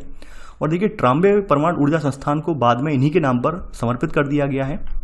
ठीक है, इसी में लिख लेना कि बाद में इसे 1967 में भाभा परमाणु अनुसंधान केंद्र के रूप में पुनः नामित किया गया है, या फिर इसी में ही लाइन आगे बढ़ा देना जिसे बाद में, ठीक है, यानी इनके भाभा परमाणु अनुसंधान केंद्र के रूप में इन्हें नामित कर दिया गया है। ठीक है, ट्राम्बे परमाणु संस्थान को, तो आप लिख लेना। आप बात कर लेते हैं हमारे यहाँ नाभिकीय ऊर्जा। नाभिकीय ऊर्जा कहाँ पर, नाभिकीय ऊर्जा के यहाँ पर आपके क्षेत्र हैं, यहाँ से नाभिकीय ऊर्जा उत्पादित की जाती है, प्रोडक्शन होता है यहाँ से, यानी कि यहाँ पर विद्युत के रूप में प्रोडक्शन होता है, उनकी बात हो रही है। तो यहाँ पर अगला पॉइंट आप लिखेंगे, पांचवा पॉइंट आप कि महत्वपूर्ण नाभिकीय ऊर्जा परियोजनाएं तारापुर महाराष्ट्र में, कोटा के पास रावतभाटा राजस्थान में, कलपक्कम तमिलनाडु में, नरोरा यूपी में, कैगा कर्नाटक में, काकरापाड़ गुजरात में है। तो ये आप लिख लेना, पांचवा पॉइंट। तो ये तो आपके अपरंपरागत में आपने नाभिकीय ऊर्जा देख ली। अब अगली ऊर्जा आती है सौर ऊर्जा। आप लोग जानते हैं कि सूर्य में ऊर्जा का स्रोत जो है वो क्या है, नाभिकीय संलयन है। यानी सूर्य में जो अपार एनर्जी हमें प्राप्त हो रही है, निकल रही है, ना खत्म होने वाली जो एनर्जी है, उसका स्रोत क्या है, नाभिकीय संलयन है। तो नाभिकीय संलयन होने की वजह से हमें लगातार सूर्य से ऊर्जा मिलती है, और सूर्य की जो ऊर्जा है, सूर्य की जो किरणें हैं हमारे धरातल पर पहुंचती हैं, वो विकिरण के रूप में हमारे अपनी ऊष्मा प्रदान करती हैं। यानी हमें सूर्य से जो भी ऊर्जा मिलती है, ऊष्मा मिलती है, वो विकिरण किरणों के रूप में हमें मिलती है। ये बात आप जानते हैं। तो पहला पॉइंट आप यहाँ पर लिख लेना। देखिए यहाँ पर थोड़ी भाषा इनकी थोड़ा ऊटपटांग भाषा इन्होंने लिखी है, जैसे विपाशित वगैरह। विपाशित को अब हम अंग्रेजी में ले जाएं वर्ड में, तो अंग्रेजी में आप फिर उसका अर्थ कुछ अलग निकल रहा है वहाँ पर, इसलिए मैं इसे यहाँ पे ड्रॉप कर रहा हूँ, इसे छोड़ रहा हूँ इसे, और एक सिंपल भाषा में लिखवा दे रहा हूँ पहला पॉइंट। तो पहला पॉइंट लिख लेना, सूर्य से प्राप्त होने वाली विकिरण ऊर्जा को ही, सूर्य से प्राप्त होने वाली जो विकिरण ऊर्जा है उसको ही हम क्या कहते हैं, सौर ऊर्जा कहते हैं। पहला पॉइंट आपने लिख लिया होगा। अगर बात करें वर्तमान की, तो वर्तमान में आपकी दो तकनीकों के माध्यम से, सेकंड पॉइंट लिख लेना कि वर्तमान में दो तकनीकों के माध्यमों से, वर्तमान में दो तकनीकी माध्यमों से की सहायता से सौर ऊर्जा को उपयोग में लाया जा रहा है। यानी वर्तमान में दो तरह की तकनीकी अपनाई जा रही हैं जिसके जरिए सौर ऊर्जा हमें उपयोग में ला रहे हैं। पहली तकनीक यहाँ पर जो है वो फोटोवोल्टाइक मैकेनिज्म है, और दूसरी तकनीक यहाँ पर है सौर तापी प्रौद्योगिकी। तो सौर तापी प्रौद्योगिकी में होता क्या है कि इस तकनीक से क्या करते हैं, सौर ऊर्जा की हम संग्राहक या रिसीवर की सहायता से हम ताप ऊर्जा में उसे बदल देते हैं, और इसका उपयोग हम भोजन वगैरह पकाने में, पानी गर्म करने में, इन सब में कर लेते हैं। जैसे आपने देखा सोलर कुकर है, सोलर हीटर वगैरह हैं, तो वो सब चीज़ें आपकी सौर तापी प्रौद्योगिकी पे आधारित हैं। फोटोवोल्टाइक मैकेनिज्म जो होता है, इसके जरिए हम क्या करते हैं कि इस तकनीक से जो सौर विकिरण आ रहा है उसको सीधा हम विद्युत ऊर्जा में कन्वर्ट कर देते हैं। ठीक है, तो ये फोटोवोल्टाइक मैकेनिज्म होता है। तो आपने यहाँ पर लिख लिया होगा, ये दोनों नाम लिख लीजिए, वैसे आप जानते हैं इनसे, दिनों दिन अवगत हैं आप। ठीक है, आगे बढ़ते हैं। अब देखिए ये अगर हम बात करें यहाँ पर, अगला पॉइंट आपका देखें, थर्ड पॉइंट कह रहा है आपका यह लागत प्रतिस्पर्धी, पर्यावरण अनुकूल तथा निर्माण में आसान है। देखिए यहाँ पर अगर लागत की दृष्टि से देखें तो एक बार यहाँ पे इन्वेस्टमेंट होता है, लेकिन फिर 25 से 30 साल तक लगभग इसकी मियाद होती है, यानी कि एवरेज एक आयु होती है सोलर सेल की 25 साल के लगभग। तो 25 साल तक आपको कुछ करना नहीं है एक बार इन्वेस्टमेंट करने के बाद। तो एक बार तो यहाँ पे लागत लगती है, लेकिन पर्यावरण अनुकूल है, क्योंकि किसी प्रकार के सूर्य से आपको जो है नुकसान नहीं हो रहा है, ऊपर से आपको लाइट भी मिल रही है, किसी प्रकार का यहाँ पर थर्मल एनर्जी पावर प्लांट पर आपको डिपेंड नहीं रहना पड़ रहा है, यानी परमाणु अनुकूल है। और साथ के साथ निर्माण में आसान है, यानी कि आपको कोई ऐसा नहीं है जहाँ पर आपने घर बनाया वहीं पर आप छत पर उसे इंस्टॉल कर दीजिए, आपको ऊर्जा भी मिलती रहेगी, विद्युत भी मिलती रहेगी। दूसरी बात अगर हम यहाँ पर देखें, थर्ड का सब पॉइंट, जो चौथा पॉइंट है, थर्ड का सब पॉइंट ये कह रहा है सौर ऊर्जा कोयला अथवा तेल आधारित संयंत्रों की अपेक्षा 7% अधिक और नाभिकीय ऊर्जा से 10% अधिक प्रभावी है। यानी ऐसा मैं नहीं कह रहा हूँ, ये आपके वैज्ञानिक रिसर्च कह रही हैं कि सौर ऊर्जा जो कोयला और तेल आधारित संयंत्र हैं इनकी अपेक्षा 7% ज़्यादा प्रभावी है और नाभिकीय ऊर्जा से 10% ज़्यादा प्रभावी है। ये आपने लिख लिया होगा। हमारे देश में चूंकि आप लोग जानते हैं हम लोग उष्णकटिबंधीय देश के निवासी हैं, तो हमारे पूरे दक्षिण भारत में लगभग देखा जाए तो यहाँ पर आपके सोलर जो पैनल हैं इन सौर ऊर्जा उत्पादित करने की अपार संभावनाएं हैं। लेकिन फिर भी हमने हमारे 2 क्षेत्र ऐसे हैं जहाँ पर सौर ऊर्जा के लिए उपयुक्त स्थान भी है, तो वो उनका जिक्र किया गया है यहाँ पर। तो यहाँ पर आप लिख लेना चौथा पॉइंट कि भारत के पश्चिमी भागों गुजरात व राजस्थान में सौर ऊर्जा के विकास की अधिक संभावनाएं हैं। पवन ऊर्जा अगली हेडिंग आपकी जो है, तीसरी हेडिंग जो है ये पवन ऊर्जा है। पवन के बारे में आप जानते हैं कि ये भी कभी ना खत्म होने वाली ऊर्जा है और ना ही इससे किसी को नुकसान होता है। तो पवन को हम क्या करते हैं, पवन के जरिए हम क्या, जो हमारे यहाँ आसपास पवन चलती है, हवा चलती है, उससे हम क्या करते हैं, जो बड़े बड़े टरबाइन होते हैं वो हमारे इससे ब्लेड वगैरह घूमते हैं, और जब ब्लेड घूमते हैं बड़े बड़े पंखों के तो उनसे क्या होता है, टरबाइन भी घूमता है हमारा, और ऐसे करके हमें विद्युत ऊर्जा प्राप्त हो जाती है। यानी पवन ऊर्जा का सीधा सीधा मैकेनिज्म ये है कि पवन की गतिज ऊर्जा को हम टरबाइन के माध्यम से विद्युत ऊर्जा में बदल लेते हैं। अब देखिए इसके लिए आप जानते हैं, आपने पढ़ा भी था कि हमारे यहाँ कुछ अक्षांश ऐसे हैं, कुछ अक्षांशों में ऐसी ऐसी वायु पेटियाँ विद्यमान हैं जो लगातार जिनमें वायु चलती रहती है। जैसे उच्च अक्षांश में हॉर्स अक्षांश हमने पढ़े थे, ठीक है, नहीं अश्व अक्षांश पढ़े थे, व्यापारिक पवनें पढ़ी थी। तो ये कुछ पेटियाँ हैं इन पवनों की, इन पेटियों में लगातार हवा प्रभावमान रहती है। तो यहाँ पर हम आसानी से जो है पवन चक्कियाँ लगा सकते हैं। तो यहाँ पर आप सेकंड पॉइंट लिख लेना, सममार्गी पवनों, यानी कि वही आपकी जो सममार्गी का मतलब भैया ट्रेड वाली पवनें हैं, यानी व्यापारिक पवनें हैं, पछुआ पवनें हैं, और कुछ स्थायी पवन प्रणालियाँ हैं, इसके अलावा मानसून पवनें वगैरह हैं। तो इनका प्रयोग करके जो है पवन ऊर्जा तैयार कर सकते हैं, पवन ऊर्जा बना सकते हैं।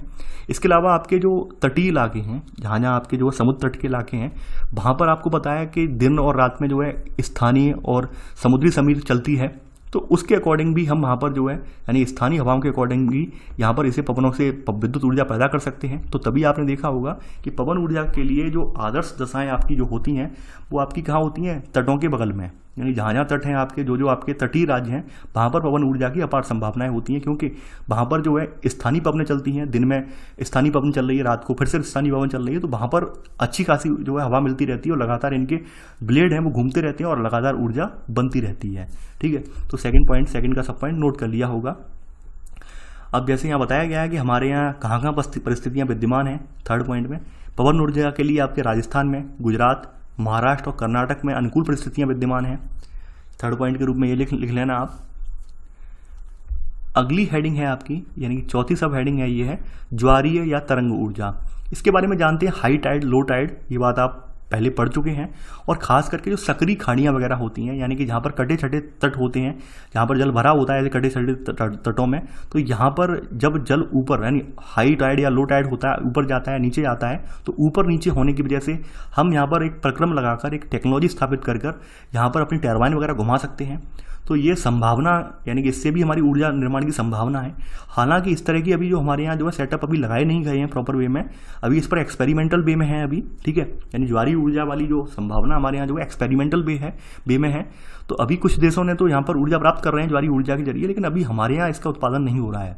ठीक है, इतना ज़्यादा उत्पादन हमारे यहाँ नहीं हो रहा है। हमारे यहाँ एक्सपेरिमेंट जरूर किए गए हैं, गुजरात वगैरह की जो कच्छ की खाड़ी वगैरह है वहाँ पे एक्सपेरिमेंट वगैरह किए गए हैं, लेकिन अभी स्टार्टिंग नहीं हुआ है पूरी तरह से।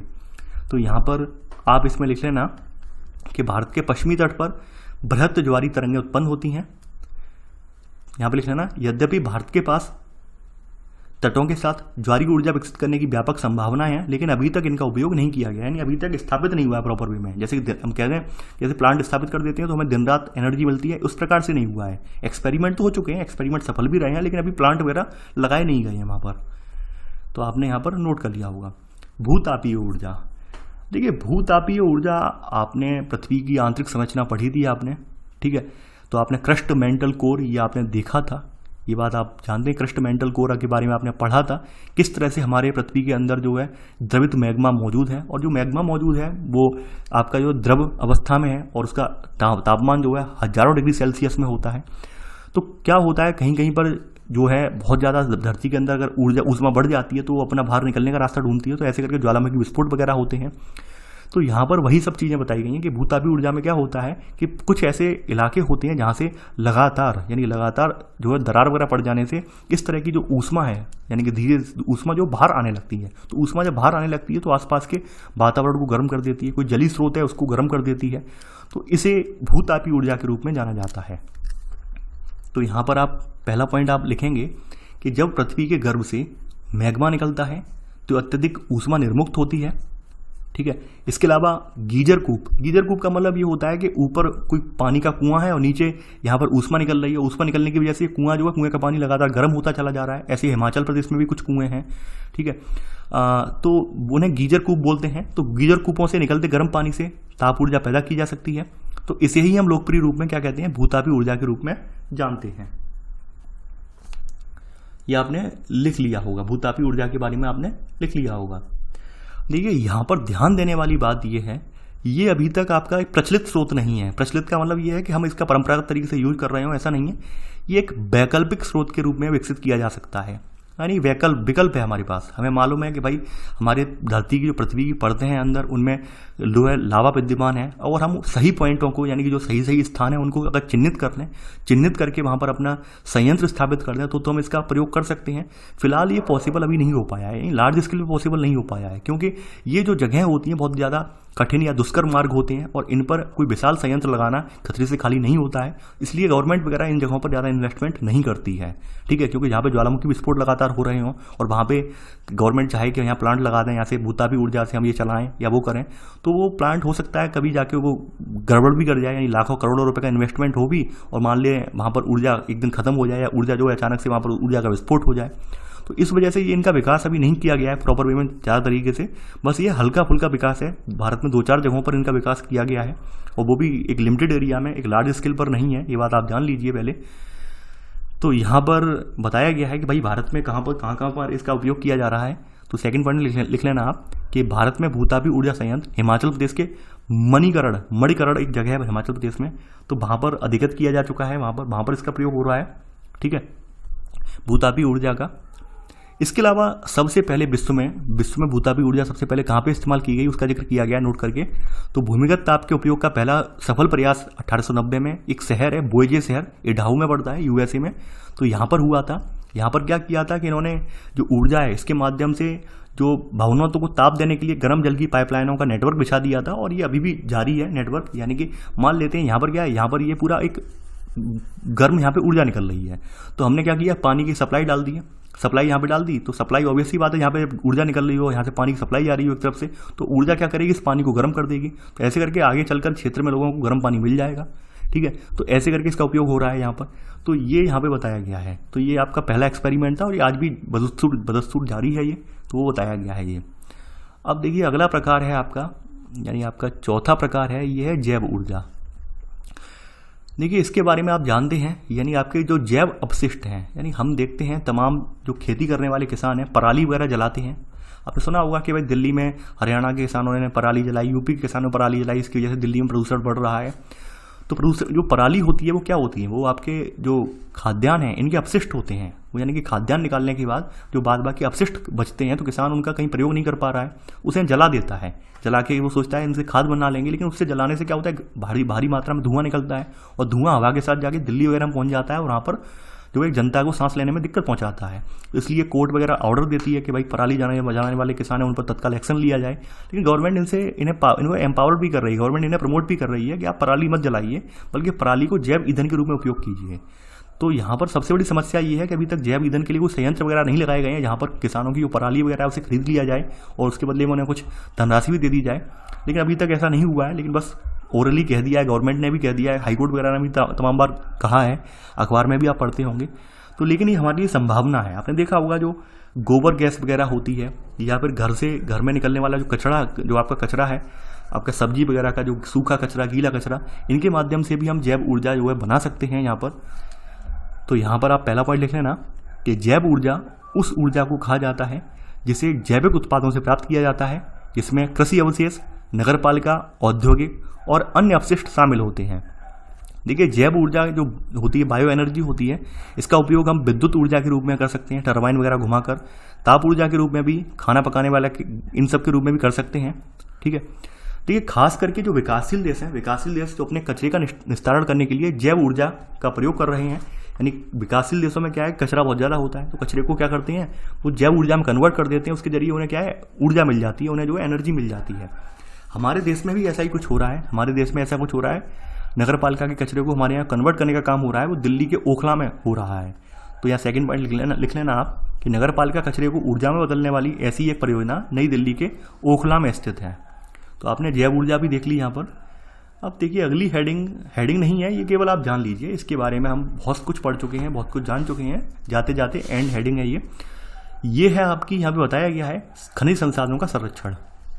जैसा कि आप सभी लोग जानते हैं, खनिज संसाधन जो हैं वो लाखों वर्षों की प्रक्रिया के फलस्वरूप बने हैं। कोई 1-2 साल की प्रक्रिया नहीं है, लाखों वर्षों की प्रक्रिया के फलस्वरूप बने हैं। वहीं मानव इनका दोहन जो कर रहा है वो वर्षों के हिसाब से कर रहा है, वो लाखों वर्षों के हिसाब से नहीं कर रहा है, बल्कि एक वर्ष के हिसाब से कर रहा है।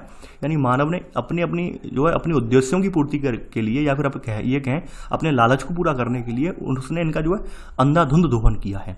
यानी इनके पुनर्भरण की दर इतनी तेज तीव्र नहीं है जितनी इनकी खाली करने की दर है। यानी इन्हें खाली बहुत तीव्र गति से किया जा रहा है, लेकिन इनके भरने की दर बहुत कम है।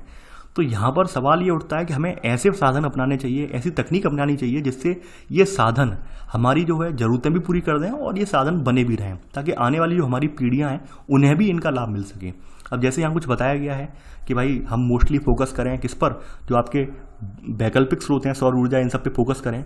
वहीं आपकी जो धातुएं वगैरह हैं, तो धातुएं वगैरह का जो स्क्रैप बचता है, टूटा फूटा, जैसे आपने देखा होगा लोहे वगैरह के टूटे फूटे पार्ट्स वगैरह होते हैं, वो स्क्रैप में चले जाते हैं, फिर उन्हें पुनः गलाकर फिर से उन्हें लोहा बना लिया जाता है। तो इस तरह से हम पुनर्चक्रण करके धातुओं वगैरह का ऐसे करके यहाँ पर जो अपव्यय वगैरह रोक सकते हैं, खनिजों का अपव्यय रोक सकते हैं। तो ये सब बातें यहाँ पर बताई गई हैं।